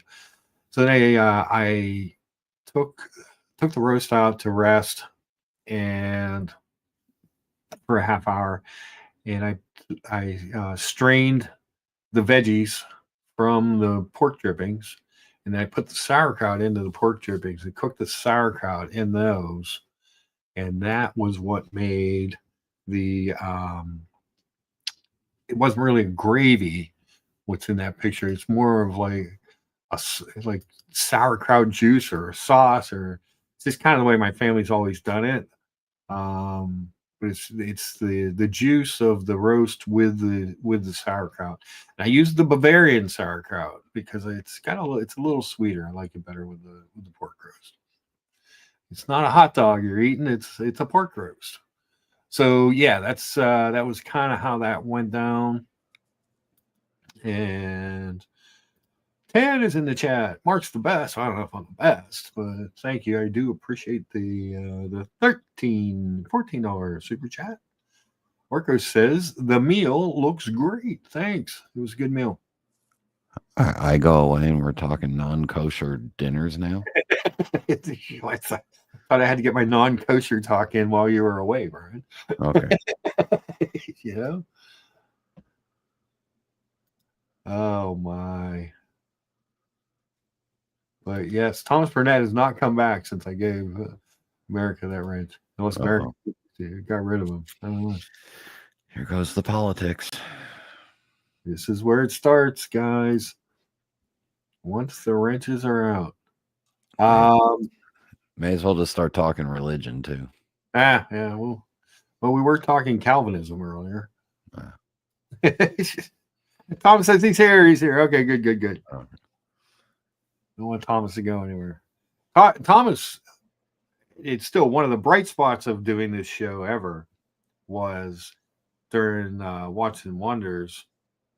Thomas just popped on and Gonzo streamed like a couple of the booths that Watches and Wonders while he was there, which I thought was like amazing. Just shared his what he was looking at with us, which was amazing.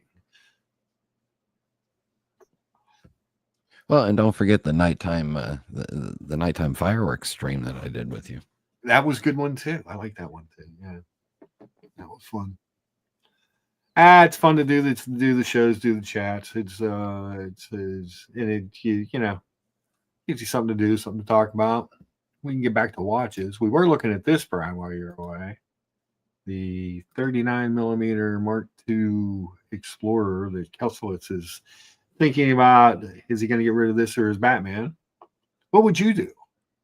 That watch says I only need one watch and really don't understand how to set all the other functions of most watches. Oh, well, there you go. Is that why I like a no-date three-hander? Yeah. Which is funny because I don't own one. Yeah. But that's just such a classic looking watch, and it's such a great go anywhere, do anything. But if you're looking for, obviously you've got high end dress watches. If you're looking for something in a sport watch, then you keep the Batman. Because I think I like the Batman better than the Pepsi myself, color wise. I just think it all works together. Let's see. I assume you're watching the world's two most annoying football teams playing, Thomas. Do we have annoying football / soccer going on? It could happen. You know what I did pull out today, Brian? What? I kind of forgot I had the damn thing. And doing all this moving stuff and organizing and stuff, I found my Brita pitcher. I was like, oh my God. And there was a whole box of filters for it. I was like, shit, I should use that thing. I like my Brita pitcher water. I was like, Yeah. It's good. It's nice. It filtered. I had some plastic cups. So I was like, let's make a Brita water. I wonder if we still have ours, because we just use the water filter that comes in the with the refrigerator. Oh, okay. But I think the Britas are so much better. So odd thing with my refrigerator, it is on the extension that somebody 50 years ago put on the kitchen. Yeah. And my kitchen's enormous, but it is not over the basement, and the water lines will freeze. Uh-oh. So when I got my new refrigerator, I didn't even, you can't buy one without the ice maker and all that stuff. Yeah, it's they're all going to have some that stuff in them now for the most part, but I didn't hook them up because of that. It's just such a pain in the ass. Yeah. I mean, it has to get really cold for it to do it, but it, a couple times a year it will happen. So that has not been a problem the last 5 years. Global warming. Yes. I'm a big fan. I'll tell you how I feel about it this summer.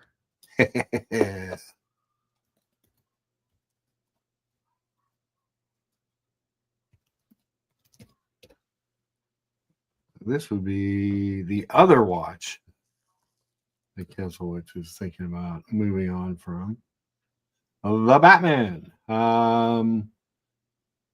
That's the other question. That would also go into this, Kesselwich, if you're still there. Do you have a Oyster or a Jubilee on your Batman?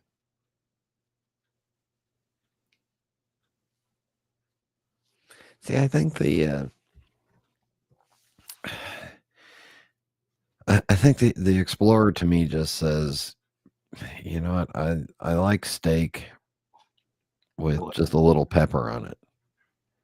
The Batman says, I like steak with some seasoning and a little bit of steak sauce and maybe some grilled onions. Ooh, some mushrooms on the side. Yeah. Yeah. I think if the goal is to have one sport watch, I guess a lot of it will depend on what he unboxes tomorrow. It's hard to beat the Batman as a sport watch. It's a good looking watch. The blue hand, the black and blue, I just think work so well together. Now he does live in California, where the Batman might draw, more attention because it's got the Cyclops on it, where the even thieves won't steal an Explorer. Even thieves. Oh, look at that! Ooh, that one brings its own back.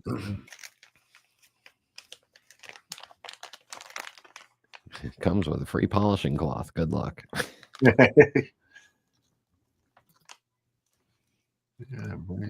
Yeah. That watch has had some use. That's for certain. That one looks like it played quarterback for the Carolina Panthers this year. Yeah. It might have. It just might have.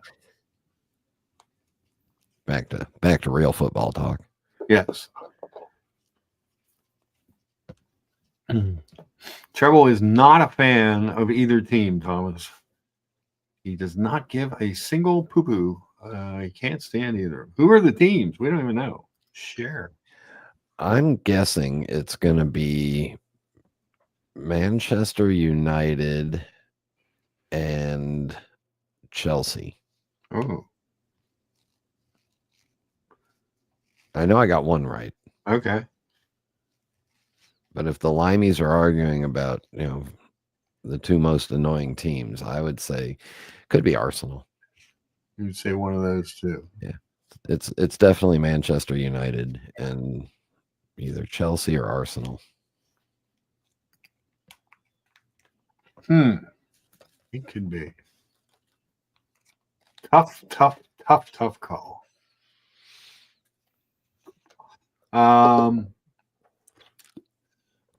Also tough call, Kesselwitz. I guess what you unbox, I guess, will tell a lot about if you're going to move on from one of those, which one. But I mean, they're two great watches. I got half right. Got half right. What do we got here? Man U versus Liverpool. Those rat bastards at Liverpool. Yeah, don't pronounce the L because in England, in locals, it's Liverpool. Oh, I was gonna say, is it Liverpool? Liverpool.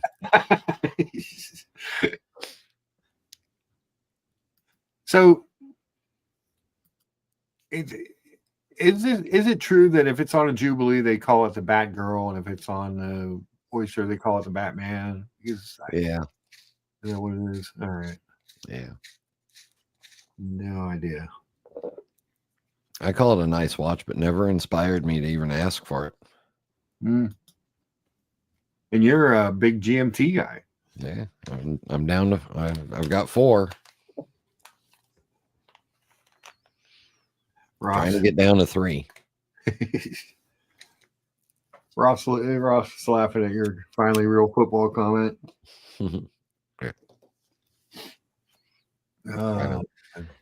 90% of the world thinks the round ball that you kick with your feet is football, and 10% of the world is right. Oh, jeez. Well, Trouble says, I have the Batman and the Explorer 40. I prefer the Explorer because I'm a simpleton. I like the simplicity of the Explorer. It is, I think a lot of it, if you had to choose between the two, I think a lot of it depends on the rest of your collection to see which one you're going to actually wear. Thomas Burnett says, I think it depends on how much Keslow needs to raise. I'm guessing he'll get more if he sells the Batgirl. Yeah. Oh, yeah. That definitely is the probably more popular and obviously more expensive watch. Probably easier to sell would be Batgirl, I would think. But there's an awful lot of them, Batman and Batgirls. Let me just go. Let's just see. Hold on. Let me do this. Let's just do United States. Just see. 312 listings in the U.S. That's a lot. I don't want a quick note. Let me get rid of that.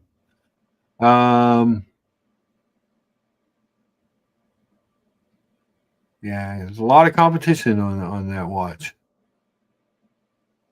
Let's go back to the Explorer 39. We'll do the same thing. I can express that, in my opinion, the Jubilee is a lot easier bracelet to wear and to keep the appearance up because it doesn't scratch nearly as bad as those polished center links on the Oyster. Yeah. I thought the Explorer one had just all brushed links. The Explorer 240 did. Yeah, those will scratch like a scratch magnet. Oof. I love an Oyster bracelet.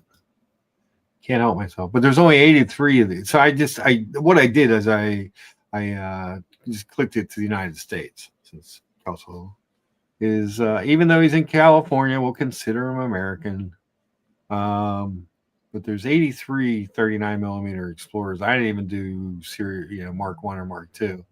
But there's like 312 Batman Batgirls out there. So it may be easier to sell the Explorer if you wanted to move it quicker. Obviously, the Batman Batgirl is going to be worth more money. Kesselwitz says, not raising money, just doesn't want to keep both. One Rolex is enough. Roth wants a question of Brian, please. What? So. Yes, anything you want to know. Sky's wide open. Yeah. Ask me anything. I don't care. It's true. How do you get how did you get involved with pipes, or how do you? How did I? How did I? Yeah. I was the only I'll try to do this in the short version. Okay.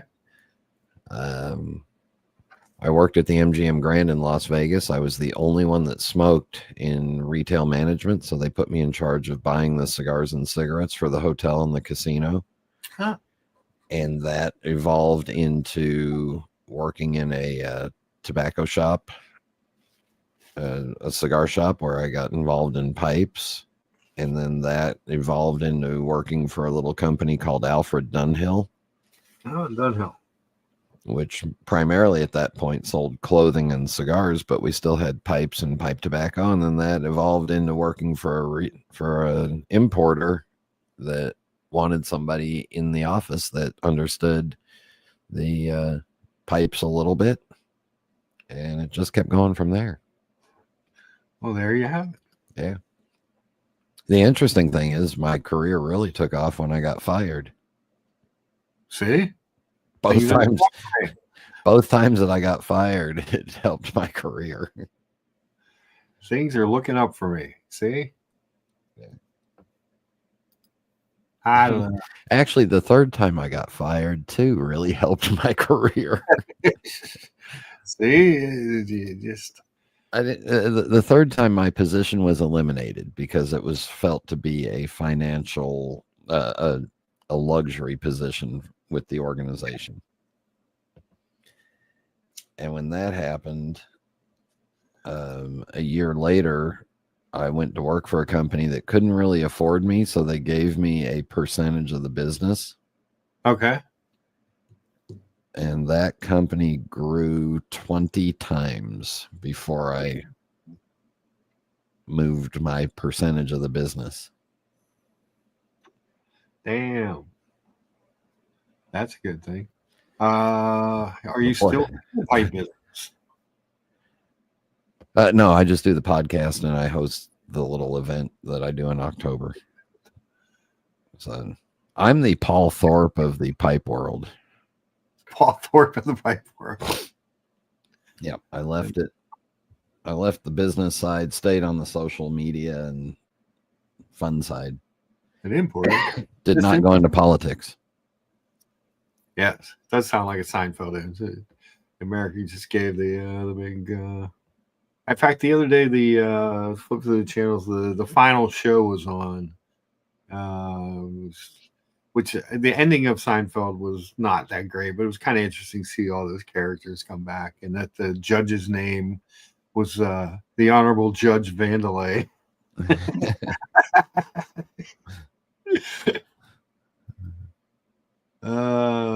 But Thomas says, I'd keep the Batgirl personally. I love the day-night bezel more than any other GMT. The Jubilee bracelet is a winner too. Yeah. And I better answer America before he bans me. Yes. We were just importers. It was just product from Europe and South America, Central America, Asia. Yes. Distributed to Americans. Roth reminds me that there's always a great opportunity. Whenever you want. Exactly. Again, I'm bummed that it happened. I'm bummed at the timing of it. I think you guys know me well enough to know that I'm fairly grounded enough that I'll get through it. But it just, the timing. Timing is everything. But who knows? I'm kind of curious to see if Watches of Switzerland reaches back out to me. Based on the salespeople I saw there, they could use me. Yeah, what brands do they have in that location? So in that location, they had Omega, and they're because they got rid of all the Omega ADs in Pittsburgh, so I guess they're the quote unquote boutique as well. They had Ulysse Nardin, Tag Heuer, Horus. I think what else was there. Wasn't a great selection of stuff. I was assuming that they're going to put more stuff in there. It's a decent size store in the mall. Why can't I remember what else there is? I definitely remember seeing Horus. Tag, Elise Nardin, and Omega. And I know there was other stuff.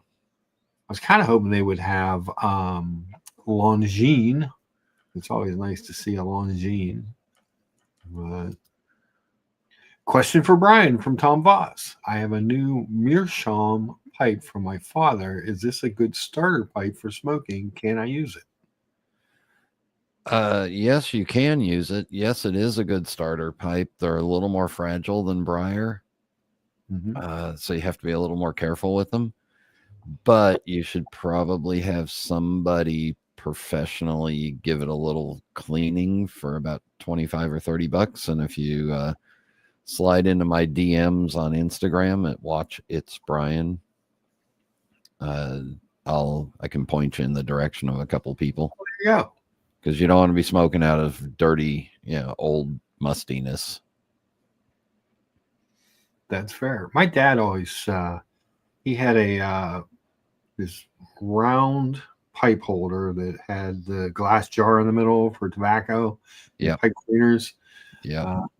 And he always had like 4 or 5 pipes, but there was one that he liked more than others, and it wasn't one of the bigger ones. I swear. It was a smaller, rounder one that he seemed to gravitate towards if he pulled out his pipe. Yep. I've got one wife, but I've got multiple pipes. America reminds us, Brian, nobody has anything to worry about except for OC. He's in extreme danger.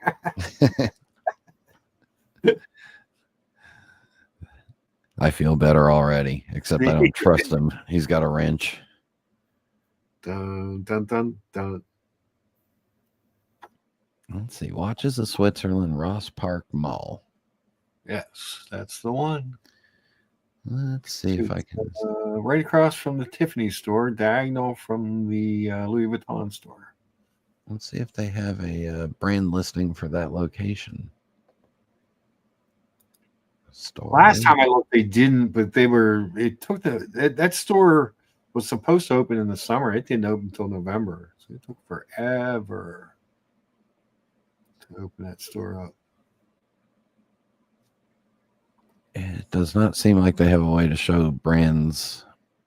It looks like, the last time I looked at it, it was just every brand that any Watches of Switzerland might have. Yeah. I mean, I was excited to see that it was opening, just for to see more watches.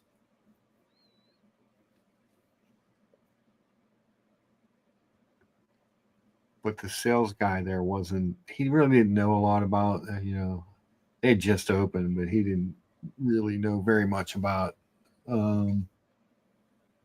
Omega or Oris. So I looked at when I was there. Yeah. And I didn't want to waste a lot of his time because they weren't letting people, they had a gate up, and they were only letting people in when there was someone available to talk to them. There weren't very many people working there, so I didn't want to potentially take a sale away from the guy just with my browsing, but I did want to check out the store at least. Let's see. Longines, Pittsburgh. That would be in Shady Side at Henny. And they have like 5 or 6 usually, and they're in a case underneath the counter. They're not even displayed. That's a negative on Longines there at that location. Yeah.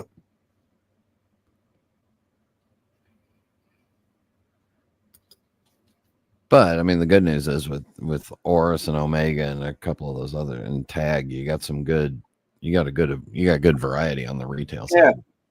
Yeah, absolutely. Let's see if they have. Let's see if they show Tudor there. That's a negative. Yeah, I don't remember seeing it. So this is Henny Jewelers in the Shady Side section of Pittsburgh. They were my preferred authorized Omega AD, and they lost Omega, so they picked up Grand Seiko to replace that. But their brands, they have Nomos, Tag, Tissot, Luminox, Rolex Tudor Grand Seiko. Do they not have? Do they not have who's Majigger anymore? You know what's funny? The Watches of Switzerland website is not showing any inventory for that location in Pittsburgh. Yeah, it's weird. It's like you said, it just came open. So they got Frederic Constant there now. Maybe they replaced Longines.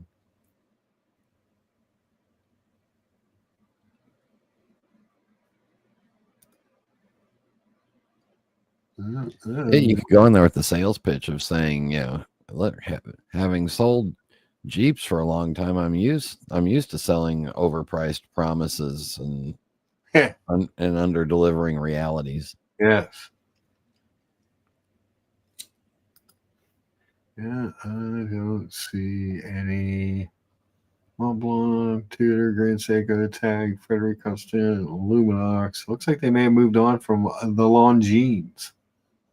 So now I have no idea where you can look at a Longines around here. And when I went out to Teddy's place, he had no Longines in the store. They were website only. Why does this thing keep taking me back to Tag Heuer? I don't want to look at Tag Heuer. Let me see if they had any Frederic. Oh, there you go. Frederic Constant. It's an interesting brand. Mm-hmm. They do some really nice watches. I don't know who buys them. They do a lot of watches that look a lot more expensive than they are. Yes.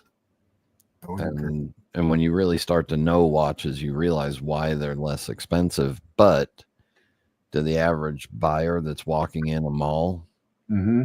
Yeah. Well, this is an actual jewelry store where they have these. But yeah, that's interesting. Yeah, the Frederic Constant is an interesting brand. Like I said, they did pick up Grand Seiko to replace Omega. If you like the Grand Seikos, I know where you can buy one. Looks like they've got 5 in stock.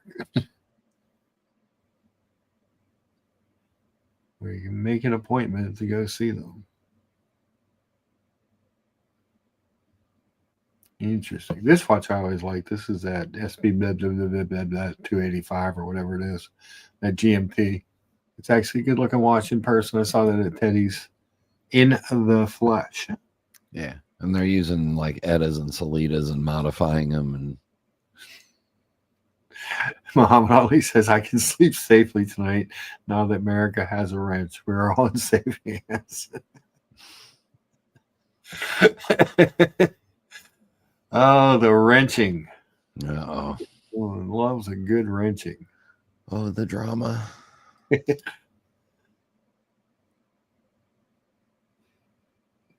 What are you going to do?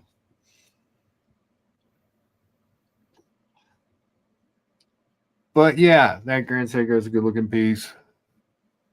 I saw it was weird, you know, when I was looking up sales jobs and Watches of Switzerland did pop up in my thing. And I was like, yeah, I'll apply there. What the hell? I was making my applications. But Brian, why don't you own this yet? Because I've been down that road before where I buy something because I think that'll be fun, and then it sits there. Yeah, and then it's not so much fun. Yeah, and I'm waiting to see what happens with the 2 others that I'm working on. I'm trying to stop thinking of a $4,000 watch as an impulse purchase that I can have and then wear 4 times and then get bored with it. I mean, that makes sense. It's a weird. It's when you think about it, it is weird that, you know, like when I tell people I paid $4,500 for this, they're shocked that it would cost that, and I'm thinking, well, that's kind of cheap. Yeah. You know, they're just stunned at what they cost. Yeah, when I go to work and the least expensive watch I've worn there is 4,000 40. How much was the Black Bay GMT? 4,600. Mm-hmm. Yeah, that's something.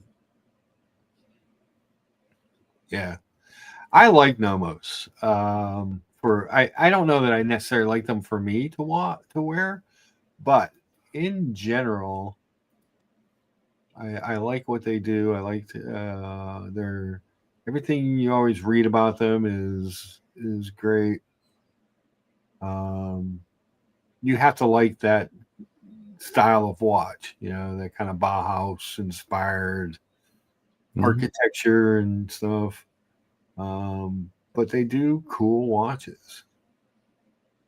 I actually, as far as a sport watch, they make this in blue and black and a 42. That's the 39. 39 and 36, I think they make other better colors. But that's a cool watch. It's a great watch. I would love to see one in person. I'm not sure about the color. The clasp is really small on it. I was always curious what that clasp would be like as far as a wearing experience. But the watch itself is really good looking. They do their own movements, they do their own stuff, they have their own design language and architecture, and you know, it's hard When to. you open it up, when the inside the case, it smells like sauerkraut. Yeah, who doesn't love some sauerkraut? So which one is that's the 37 blue? That's a little bit different blue than the other one. The 37 blue is not the same. Diego M, Hey, man. what's happening? Uh-oh. I just wanted to say I'm sorry about the news. Ah, It's never good, but I do want to give you some words of encouragement. I say this all the time. I really, really, really believe that everything happens for a reason, even bad things. Yeah. And, in a year from now, when you're at your new job, there's going to be a point where you're sitting at your desk and you're going to remember this past Friday. Mhm. You're going to go, God damn, if they hadn't let me go, like I would never be here. And you're going to be looking back and you're going to be thankful that it happened.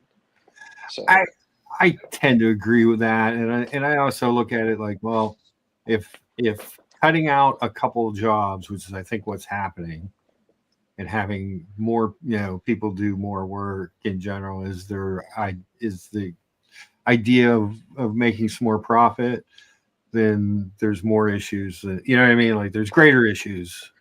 yeah. So just keep your head up and don't forget that, because it's real easy to be in the doldrums in the meantime. But just know that, all of this stuff is temporary and that everything truly happens for a reason. And one day you will look back, like I said, and you're going to be like, well, I'm glad it happened. yeah, So, I 100% agree, and I appreciate the words of encouragement. Yeah, man. That's all I wanted to say. And just keep your head up, man. Okay. Thanks. All right. See you guys. Bye. Hi, Diego. Nah, and you guys have all been very encouraging and very, very kind, and I do appreciate that. And I understand that. Excuse me. The thing, it is what it is. I refuse to like sink into like some huge depression. Am I bummed? Fuck yeah, I mean, it just sort of came out of nowhere. But am I going to like there's what do? You pick yourself up and you move on. That's that's part of the problem with the carb is it's just a little bit of the nature of it. It just happens a lot, but it also gives you a little bit thicker skin about those types of things, whatever, for whatever reason. But Treble says, for whatever reason, Nomos always makes me think it's a hipster's watch. It has a little hipster's vibe to it, doesn't it? It really does. Yeah. It's got a little skinny, non-meat eating person vibe. There you go. I like it. Mm-hmm. But for what they do, I appreciate them. Yeah, like I said, they're not really for me, but the people that like them love them. There's who has one on my Instagram? Now I can't remember. But he's got the petrol blue. It's probably a 39 or 37. And it's just a beautiful watch. When it comes up, I'm always like, it's really, I always like it. I like his picture that he put up of it. So it's just good. Mom Hey, says, if Watches of Switzerland needs a sales assistant, you should go for it. You will have a line of your fans being your customers. There you go. That would be fun. according to this Instagram post, it looks like they have Cartier and Breitling there. That's what they had. Thank you. Cartier was up at the front around Yeah. the other side, and they had Breitling there as well. I Yeah. knew there was more. I just couldn't remember it. That's a solid assortment of money makers. Yeah. And I have no idea what their compensation package or anything that wasn't listed. I just saw it and I was like, well, while I'm on here applying for car jobs, why don't I look at that? Or trying to find. There weren't a lot of car jobs, so it didn't take a lot of time.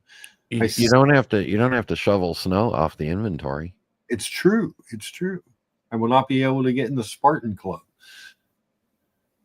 if I'm not shoveling the snow off the inventory. I think I did 27 cars off the front line. There was some Hornets and Compasses up at the front, and then I did a bunch of trucks and a couple vans before I finally pooped out because my head was cold and I forgot to bring a hat. But yeah. Pushing snow. But yeah, I get the hipster vibe off the Nomos, and I get the like that kind of Baja-y look. And then they have this kind of odd world timer watch too. I like their world timer. It I seems think laid out so cleanly. Yeah. It's got like one little. Oh, they don't have the Pittsburgh one anymore. They used to have one that had Pittsburgh on it at the store instead of New York. But yeah, it's a very clean watch. 6,100 seems a little bit pricey for it, but it is kind of cool. But it's got these it's not like this center is not perfectly oval in two spots. The sub-seconds comes down a little bit in this home thing and the date pop out. But it's good looking. And their movements are nice looking. They just do kind of a nice job with them. And the German. Everyone loves the Germans.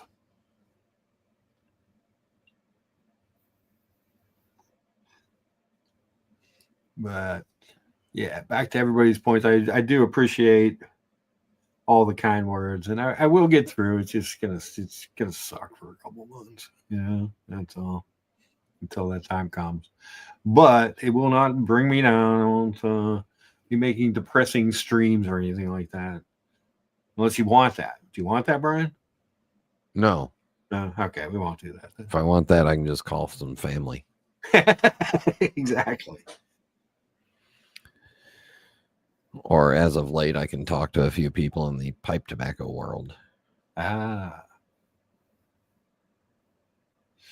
tell you, the Jeep world, not good. But I was kind of counting on, like, they got the new CEO. Hopefully that was going to change some things, but don't know if that worked.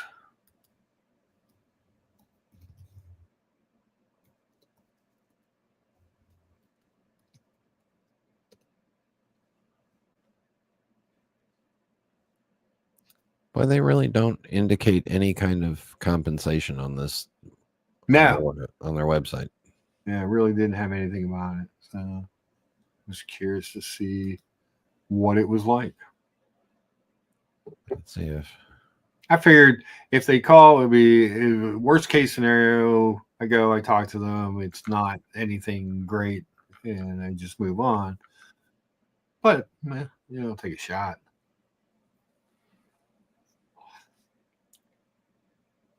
it would be fun to play with watches. Johnson says they better throw a Hemi in the new Charger to revive the brand. I know. I think the guy that's coming back was the Hemi guy, so hopefully they'll do that. But I don't even know if that's going to help. So first and foremost, what the brand is missing is an entry-level car. Their entry-level car is the Hornet. In Pennsylvania, being a carb state, you can only get the hybrids, and they start at like 45 grand.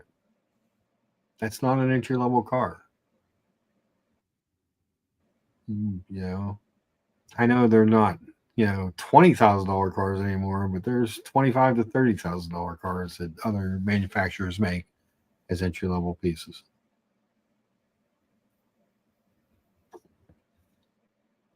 It's crazy. And they really haven't supported the dealers with any real programs. It's been tough. And we've talked about it a lot here on the streams, in the last few months, that it's been a rough go, And we're holding our own as far as our standing against the other Pittsburgh dealers, but I don't get you, so far. That doesn't necessarily put money in the coffers.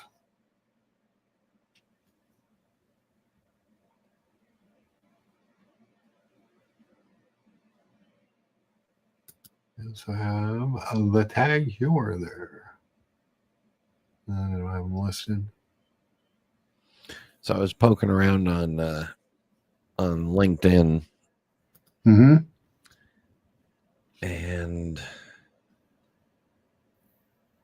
LinkedIn has a couple of listings where it shows the just to get a price idea, a compensation range. Shows a Rolex advisor in New York City making $80,000 to $85,000 a year. Now that's going to be inflated over Pittsburgh.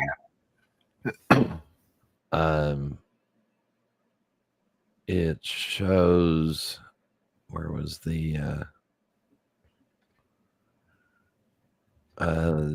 sales professional in Vail, Colorado, at $30 an hour, and the listing looks exactly similar to the one for Pittsburgh. But it says $30 per hour plus commission. So maybe it's a Colorado thing where you have to list a base hourly rate. Evan G. Evan G says Vail's expensive though. Evan G, did you see my Denver omelet? Being Denver, and he says yes, you do have to list the salary on the end.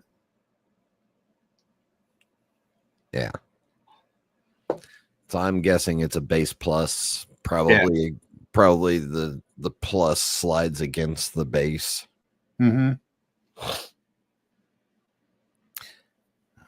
sure that there are all sorts of little triggers for more. Normally in sales positions, you'll have like bonus structures and stuff against that. So if you sell X amount of this or that, you get some bonuses. Yes, my country style Denver omelet. I'm going to do a French omelet for next week's show. So we look at the difference between America and the French.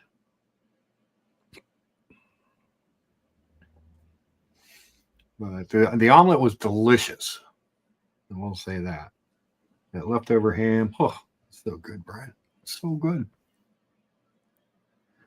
Diego, if you're still listening, there's a tutor sales professional position open in Atlanta. Evan G says, I love a nice gooey French omelet. Yes. There is a gooey French omelet, really good. Totally different than an American omelet, in a lot of ways, but there's a lot more technique into making a French omelet. Like I said, I'll probably ruin 2 or 3 of them before I get a picture-worthy French omelet. which is why I'm hoping that America gets me that shipment of eggs quick. I'm gonna need them. Evan says, but nothing compares to a microwave egg puck. Ah, so bad, so terrible. But Evan, I saw you make a French omelet, so I know that you have cooking skill. So why you would do that to yourself with a microwave egg puck, I do not understand. I think I'm going to do the herbed French omelet. Maybe some chives and parsley. Always delicious. Always nutritious. As far as Watches of Switzerland, we'll see if they call. Because I really have no idea. No idea what they do or think or what they look for in their salespeople. Obviously, I have a lot of sales experience. I'm just curious what it's what is. Right now, I have an excuse. I can't get eggs. Yeah, it's funny. There were a bunch of eggs in the market district the other day, but a week or so ago, I went in and they were like almost sold out of eggs, and they had the big 18 packs of the expensive ones, the Eggland's Best or whatever. And this guy was filling up his cart full. I was like, "Is there going to be an egg shortage?" Or this guy had like a cart full of these 18 packs of eggs. I was like, "Shit." And then they had the 6-packs, which is actually, I like the little 6-pack for me because I don't like to let them hang out in the refrigerator too long. And that way I can have fresh eggs for my breakfast dishes.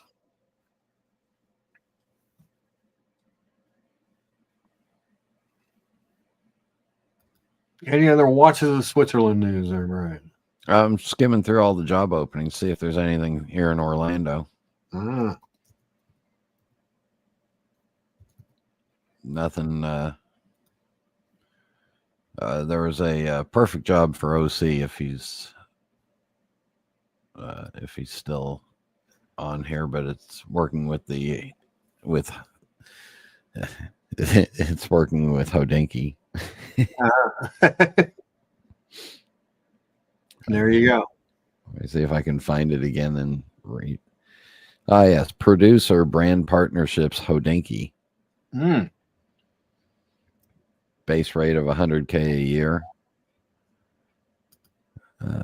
Includes creative and logistical production of branded content projects for the brand partnership team. Ooh. Looking for doing all the Hodinkee editions. Betteridge. I don't know where Betteridge is. Client experience host. Ooh. Yeah. Operations managers. Yes, the client experience host says, I'm going to make your experience on the wait list less painful. Less painful. Would you like a drink? Oh, you need the bathroom? Well, that's out the door and down to the left, and don't come back. Thank you. Sales manager at Mall of America. Yeah, I didn't actually look at it on their site. It came up on Indeed when I looked at it.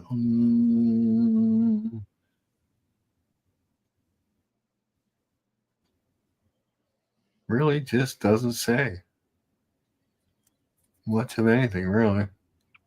No, but my guess it's probably $20 an hour plus. Yeah, it's just competitive plus benefits. Yeah. Yeah, you can kind of negotiate anything, I guess. Let's see what this PDF says. It says the same thing in PDF form. Oh, it's just the exact same thing in a different form. There you go. And downloaded to your hard drive. Yeah. We'll see if they call. No. According to LinkedIn, that position's been open for 3 weeks. Aha.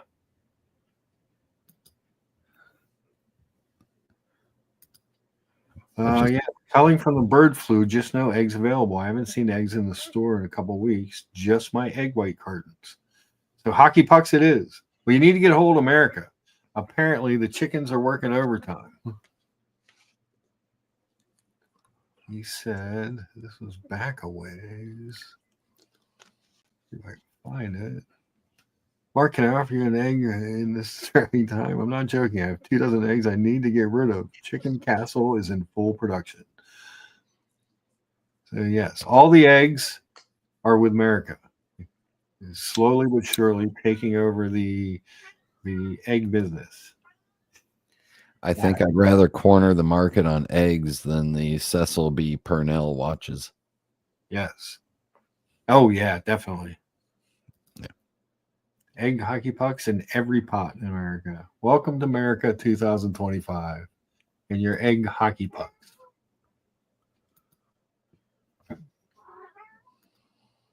But I thought this was pretty delicious this morning. So American omelets are traditionally cooked a little more than the French omelets. French omelets are a little gooier on the inside. Well, remember the French also don't have their eggs are non-pasteurized. So those are the eggs that you don't have to leave out. You can leave them out, and you don't have to refrigerate them. Ah, and they also, as you're flipping, you're buttering, you're buttering and flipping, and there's a lot into it. It's not easy to make. Omelets in general, not easy to make. To make them taste good doesn't matter, but to make it look good is a little bit. There is some skill involved. Egg cooking is not an easy task all the time to make it presentable. So there is that. But I'm very excited for the boiled dinner tonight, and I still have lots of leftover pork and sauerkraut, so I won't be starving. In my unemployment. I have plenty of food here. So that was delicious. Like I said, I tried to do that kind of end sear. Ended up just getting some char marks on the pork, but it was really good. The char marks are actually really tasty. So hard to say what is right and what is wrong in that scenario. Do you work today, Brian?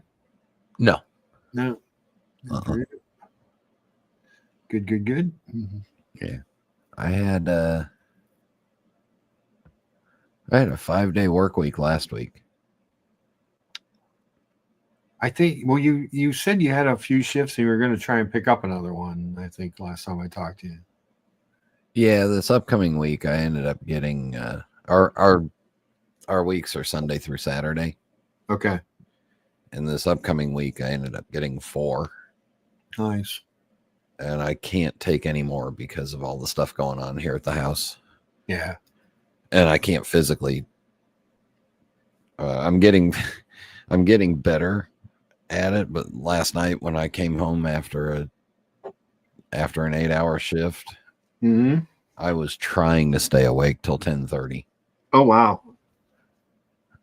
I got home, I ate, I sat here, stared at the screen for about 20 or 30 minutes, and thought, "What the hell am I doing?" And was in bed at 10:45.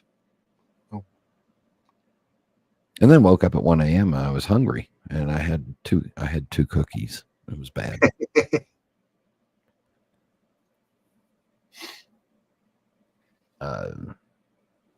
And then the week after, the schedules come out Saturday night at midnight. So Disney's website crashes every Saturday night at midnight. Oh, geez. So when I woke up at 1 a.m. and was eating cookies, I was looking on the website to see what my schedule was, and I was like, "Oh, none. Okay." So I've picked up 1 so far. I'll probably pick up 1 or 2 more for that week of, just so that I can keep going. Yeah. But one of my favorite events at Disney World all year long. Starts on January 17th, I think. What's that event? It's the Festival of the Arts. Oh, Yeah, January 17th. So they bring in a whole bunch of Disney approved artists and other artists, and they have all these different little art displays and booths around and they run it for 5 weeks. okay. And then they have some Broadway performers come in and do like 35-40 minute shows 3 times a night, and they're all really good because they're all from Broadway themselves, and they just sing some of the songs that from their shows, and it's all included for free. So I want to spend as much time wandering around there as I can. Yeah, I don't blame you. Yeah. And if I have to work, that slows me down. Makes sense. Totally makes sense. There's Sherman, There he is. the blind double dabble dachshund. Plus, they're bringing in a new. For those that don't know, Okay. Walt Disney World has a very large thing that they call the college program, where college students can come down here for 4 months or 6 months and extend up to 11 months. And they live in a dorm style apartment complex, and they have it's basically it's a modern version of indentured servitude. I like it. But they're guaranteed 30 hours of work per week, Okay. or at least to get scheduled that, because they have to pay rent to the Walt Disney Company, which owns the apartments that they live in. How much is the rent? I'm not sure, but it ends up where they, after the rent and everything, if they work 30 hours a week, they end up making like $6 an hour. Oh, damn. So, I mean, that's more about the experience, though, if you're a college student. yeah. Yeah. And so they're bringing in a whole new batch of, I think we're getting like 30 of them into the monorails. Okay. Now, out of those, five or six will flame out. Yeah. And they'll either have to get transferred or fired. But during the time that they're all starting, they have to give them hours. They don't have to give me hours. But as long as I'm active on this, active and available to schedule, my seniority keeps going up. Oh, there you go. Well, that's not bad. Mm-mm. Brian, did I mention that the bezel looms on this thing? Oh, good Lord. It's cool. Because you need bezel loom on a super diver when it's dark underwater. I need it when I go to the bathroom at night, so I don't have to waste electricity turning on the light. Turn the bezel, aim.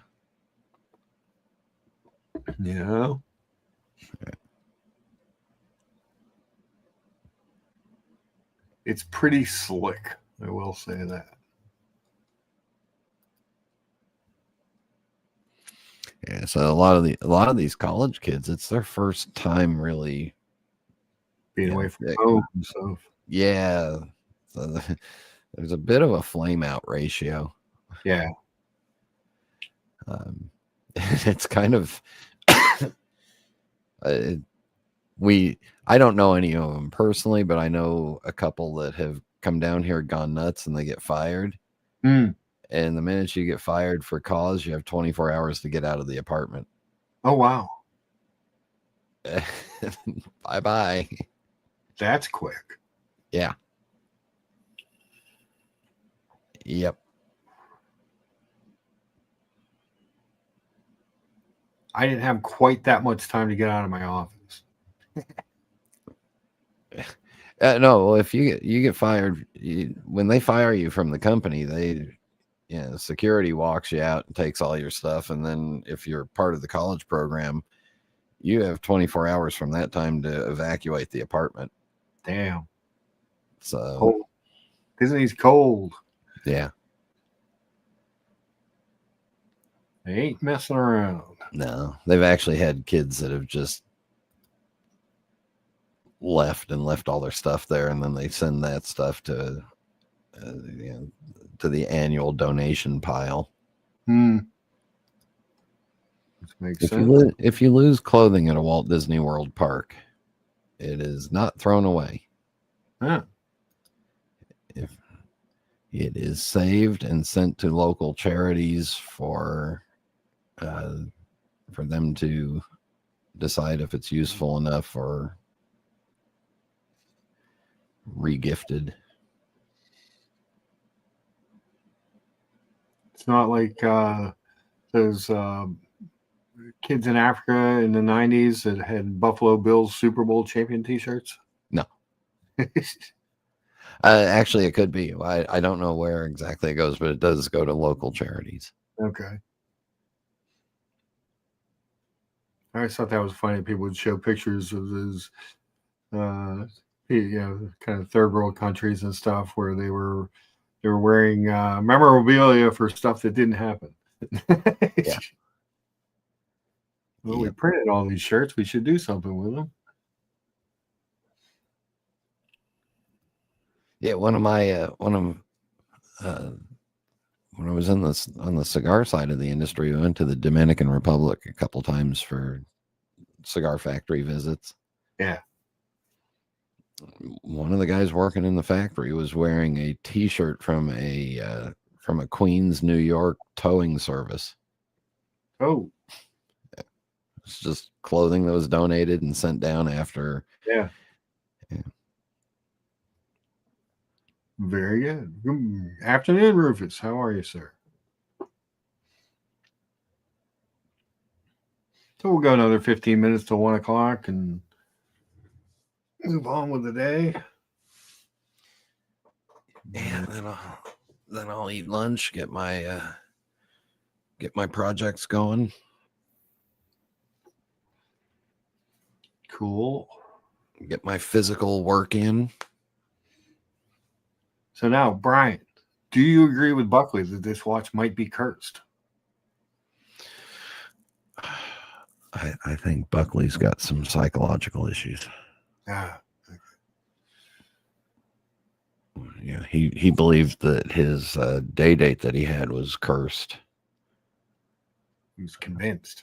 And then it didn't sell. It took forever for that thing to sell at Nashville. Yeah. I think he's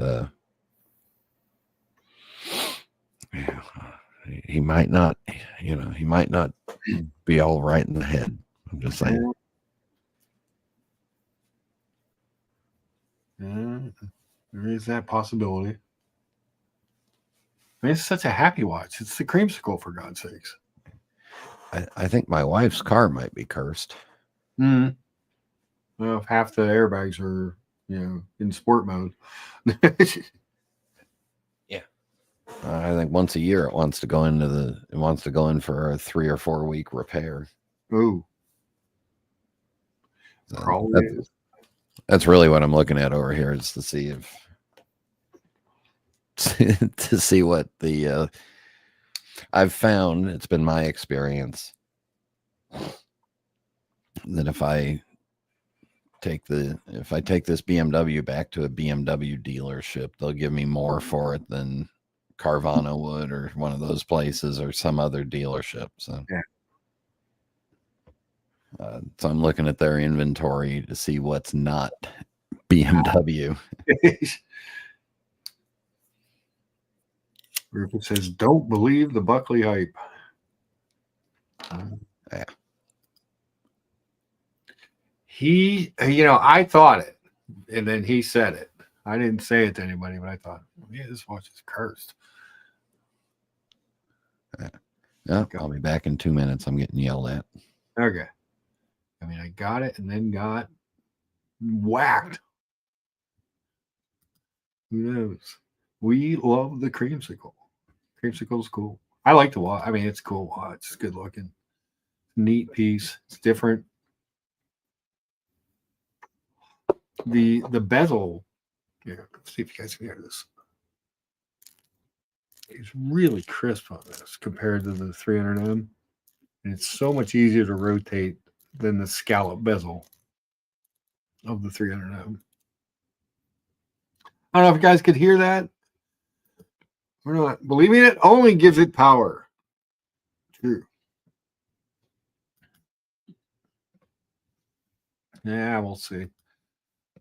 We'll see. Kind of curious Monday because there were a couple mystery openings and a couple other openings. So, and the watch the Swiss. So I put out a couple apps. Let's see. I set up all the unemployment stuff, which was a bummer, a pain in the ass, tedious going through that stuff. I'm back. He's back. Even with all the stuff that was saved up on there. If you want to know how to cook a pork roast, my way, with the onions and carrots, some garlic cloves down the bottom, put the pork roast on top of that, salt and pepper, a little bit of oil, cut it up real good, fire that sucker up at 450 for about 15 minutes, turn it down to 325 and let it go low and slow. Get you good crisp on the outside, and then strain out those vegetables and cook your sauerkraut in the juices. Unless you're Brian, don't eat the pork. Oh, I eat the pork. Oh, okay. Especially if it's free. Jeez.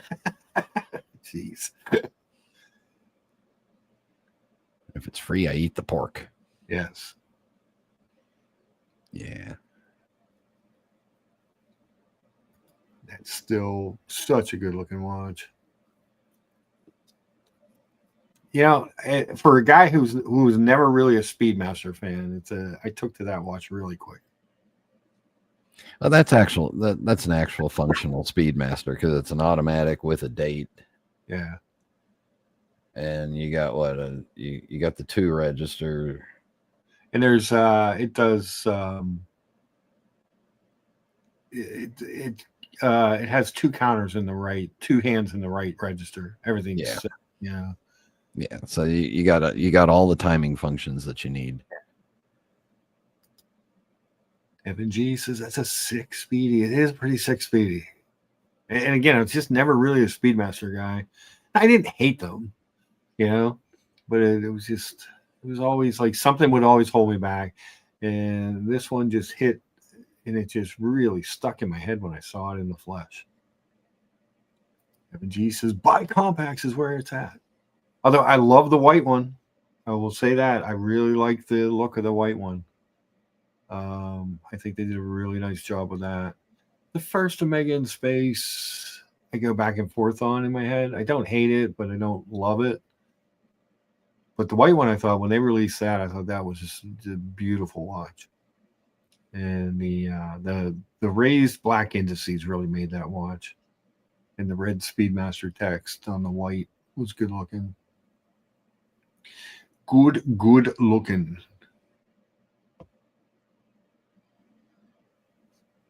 Uh-oh.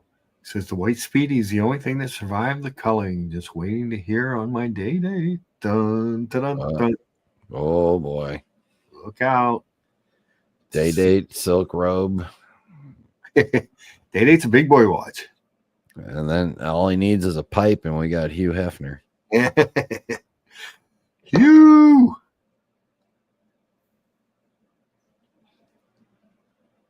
No, that'll be exciting. That'd be a nice 2-watch collection, though, if you're down to 2. Did you keep the Fears, or is that gone too?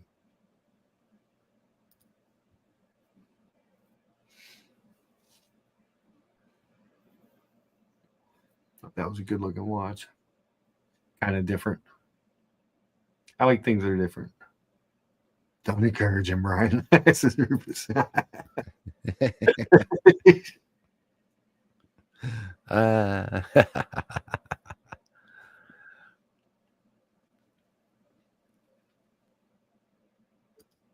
So he sold the fears. I realized I was basically only wearing like one watch in my 10 watch. Yeah, that's the problem. Yeah, that's part of the problem. That's one of the reasons I'm like, I just want a couple watches because then I'll wear them. But it's hard.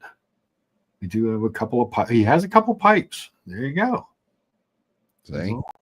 Yeah, but not that Colorado shit. Hmm.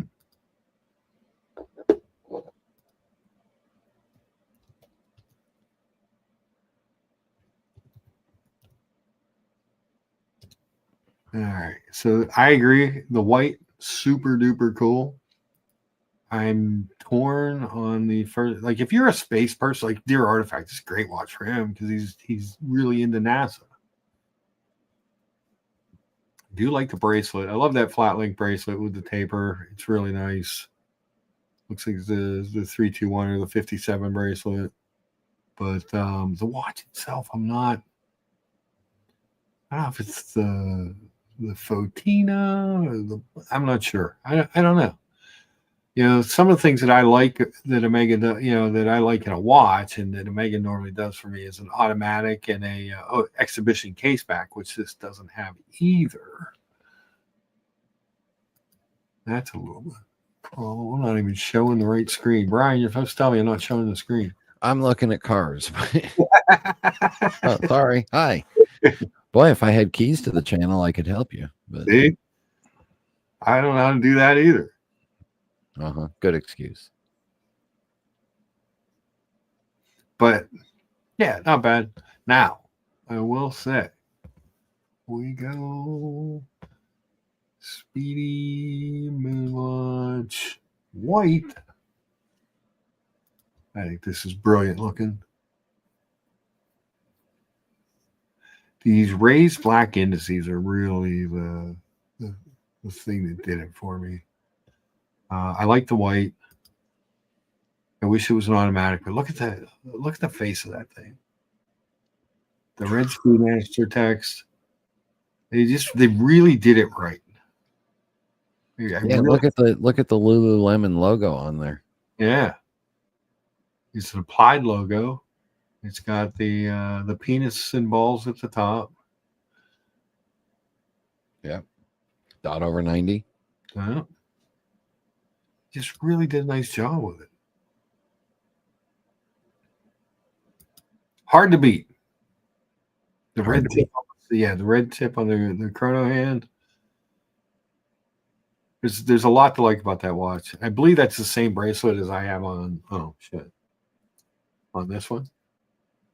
I believe that bracelet is the same as on my Super Racing, and the taper is great. It's only got a little bit of micro adjust in it, but it does have some. Mine's an automatic, which I prefer. That was the other selling point on this one, was the automatic. But I mean, damn, where are you going?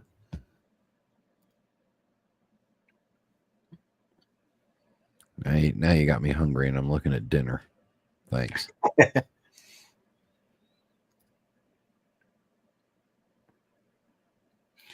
We are over the period of wanting them all now. Yes, that's true. Yeah. What I'm gonna wear, what I'm gonna wear, what I enjoy. I'll be back in a minute. All right, Brian. Faux patina NATO straps are my two no-nos, says Treble. See, if they made the white automatic, it would be 15 millimeters thick. There's nothing wrong with 15 millimeters of thickness. All right, so the little demonstration. This is what like a little over 16 gets you in thickness. Now, this watch is not quite as wide or long, but when you switch it up, you pull this bad boy out at 44 1/4 and an automatic, and 15, I think it's 14.9 is what they say. What they measure it at. I've seen other people measure it, anywhere from 14.9 to 15.1. but it is a big, thick watch. Oh, it's so good. Feels so good. It's so much lighter. It's like 40, 50 grams lighter than the Planet Ocean. Basically, the bracelet. The bracelet's so much lighter. And I love this bracelet. I must tell you. I'm a big fan of that bracelet. But I don't think it's too thick. I like a thick one. I like a chunky watch in general. But I mean, definitely fits my wrist. It is a little bit longer than the Planet Ocean. It is a little bit thicker or wider than the Planet Ocean. But it's not quite as thick, and the bracelet isn't quite as heavy. Yeah, Evan G says, sounds weird, but anything larger than 13 millimeters, I smack on door frames. Subconsciously, that's apparently my margin for error. Yeah, it happens. What are you going to do? I've always enjoyed bigger. I have 7.5 inch wrists. They're not super huge, but I've always enjoyed a watch that kind of fits on the, that has a little bit of wrist presence on my wrist. It's just a personal thing. But I always kind of like the little bit thicker watches too. I don't know why. It just feels solid to me. Everybody's different. And that's okay. That's why they make different sizes. But as much as I like the automatic, I love the look of the manual wind movement.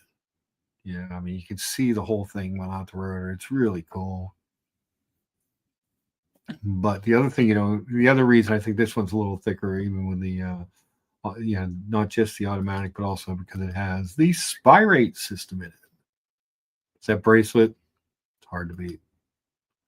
So both those bracelets, the one on the first Omega in Space in 57 and this one, are really, really nice bracelets.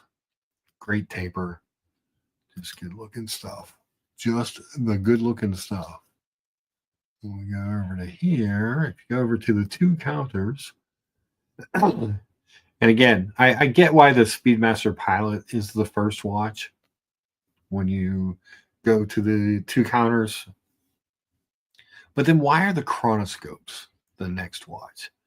Wouldn't you want to put, and you have to go way down here. So how many watches? 5, 7, 12. The 13th two counter Chrono Speedmaster they show is the one with the newest best move, quote unquote best movement in it. How does that make any sense? But this one does have the Spirate system in it. And if you look in here where that screw is there, you can, any Rolex AD or boutique should be able to fine-tune your watch by 0.1 seconds per day using this screw here. It's got this Spirate piece here. You see the black, you see the little hat here. That's all part of that. It's a way of doing the tension on the silicone hairspring, so you still get the 15,000 Gauss movement, but with the adjustability to make it 0 to +2 seconds per day. We'll not lose any time. We'll only gain 2 seconds. Pretty slick, actually. Makes me happy. Makes me happy. But speaking of making me happy, I got to go get some stuff done here around the house. We have had our 3 hours of show. I appreciate it. First of all, yeah, I lost my job. Okay. But you guys have been way too kind and generous and encouraging. I do appreciate that. I will dust myself off and move on to the next thing. I always do. And like I said, the timing hurt more than anything, just because of the way the business works. But it is what it is. Someone will want me. Someone will need me. Like Diego said, a year from now, I'll be sitting there going, that was the best thing that ever happened to me. And I believe he is correct. I have faith that something good is coming my way. It usually does. I find my way pretty good, and I'm obviously honored to have you guys come visit and chat and do all the stuff. We'll end where we started with the old breakfast picture. I'm back. The Denver. I'm getting ready to leave, Brian. I know. I'm here. I'm here to help the closing. Okay. But it's it'll be fine. Excuse me. It will be fine. We'll definitely get it going, and we'll just, it is what it is. It happened. It's not my favorite thing. Bonus, while I'm not employed, I'll do a couple morning shows. Not every day like I did on Tim's on the community channel back in the day, but I do a couple morning shows and chit chat, see what you guys are up to. I can't guarantee breakfast every morning because then I have to get up really early. No, I'm just kidding. But we'll see what's going on. Hey! Can we do a couple, like, try one show of Mark and Mom? Oh God, no. No. Damn. No, that's not going to be good. That wouldn't be good at all. Just tuning in. Sorry to hear about the job, Mark. You're a great man. You will land on your feet. Oh, thank you, Father Artifact. One of my two favorite artifacts, Father Artifact. Oh, and again, I like to spruik everybody's stuff, but if you have an Instagram account, you need to look up your artifact. He's supposed to make some. They have a great watch collection between the two of them, and he posts just really good pictures. So even if you're like interested in something, you're like, well, what's that look like in the wild? He's got a picture that'll demonstrate it for you. It's good stuff. Rufus, thank you so much for the super sticker. I have to go look and see what it is. Hold on. Keep it up. No exercise. There you go. Doc Mark says, Mark, we will. Yes. If you're a prayerful type, keep me in your prayers. I always appreciate that. It's one of my favorite things in the world.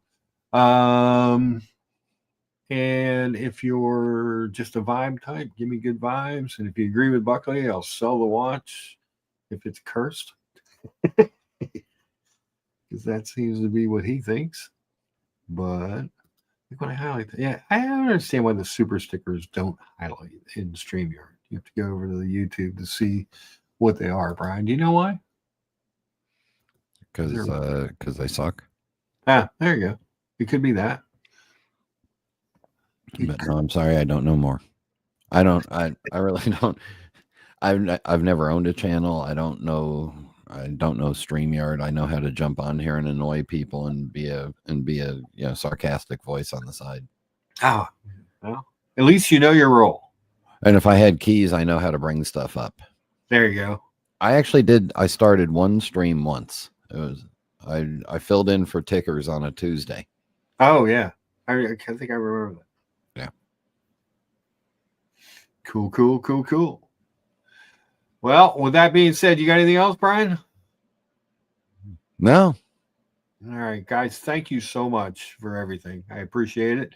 Thanks for keeping my spirits up, and for the super chats, and for the chat, and for the encouraging words. I can't say enough. It means we'll do a couple shows this week, during the day. Just turn on your notifications, subscribe, that kind of stuff. All the fun stuff, all the fun YouTube stuff that they love. Oh, I got to be at work early tomorrow morning. Damn. Ah. Wish me luck. What time are you there? I got to be there at 8:30, so I got to leave here at 7:30. Ah. Yeah. That'll be interesting. That's always fun. All right, with that, we're going to lucha our way on out of here. Guys, we will see you this week and obviously next Sunday. And like I said, I appreciate everybody coming on and saying the nice stuff. It's always makes it easier to deal with such calamities. But thank you guys. Appreciate it.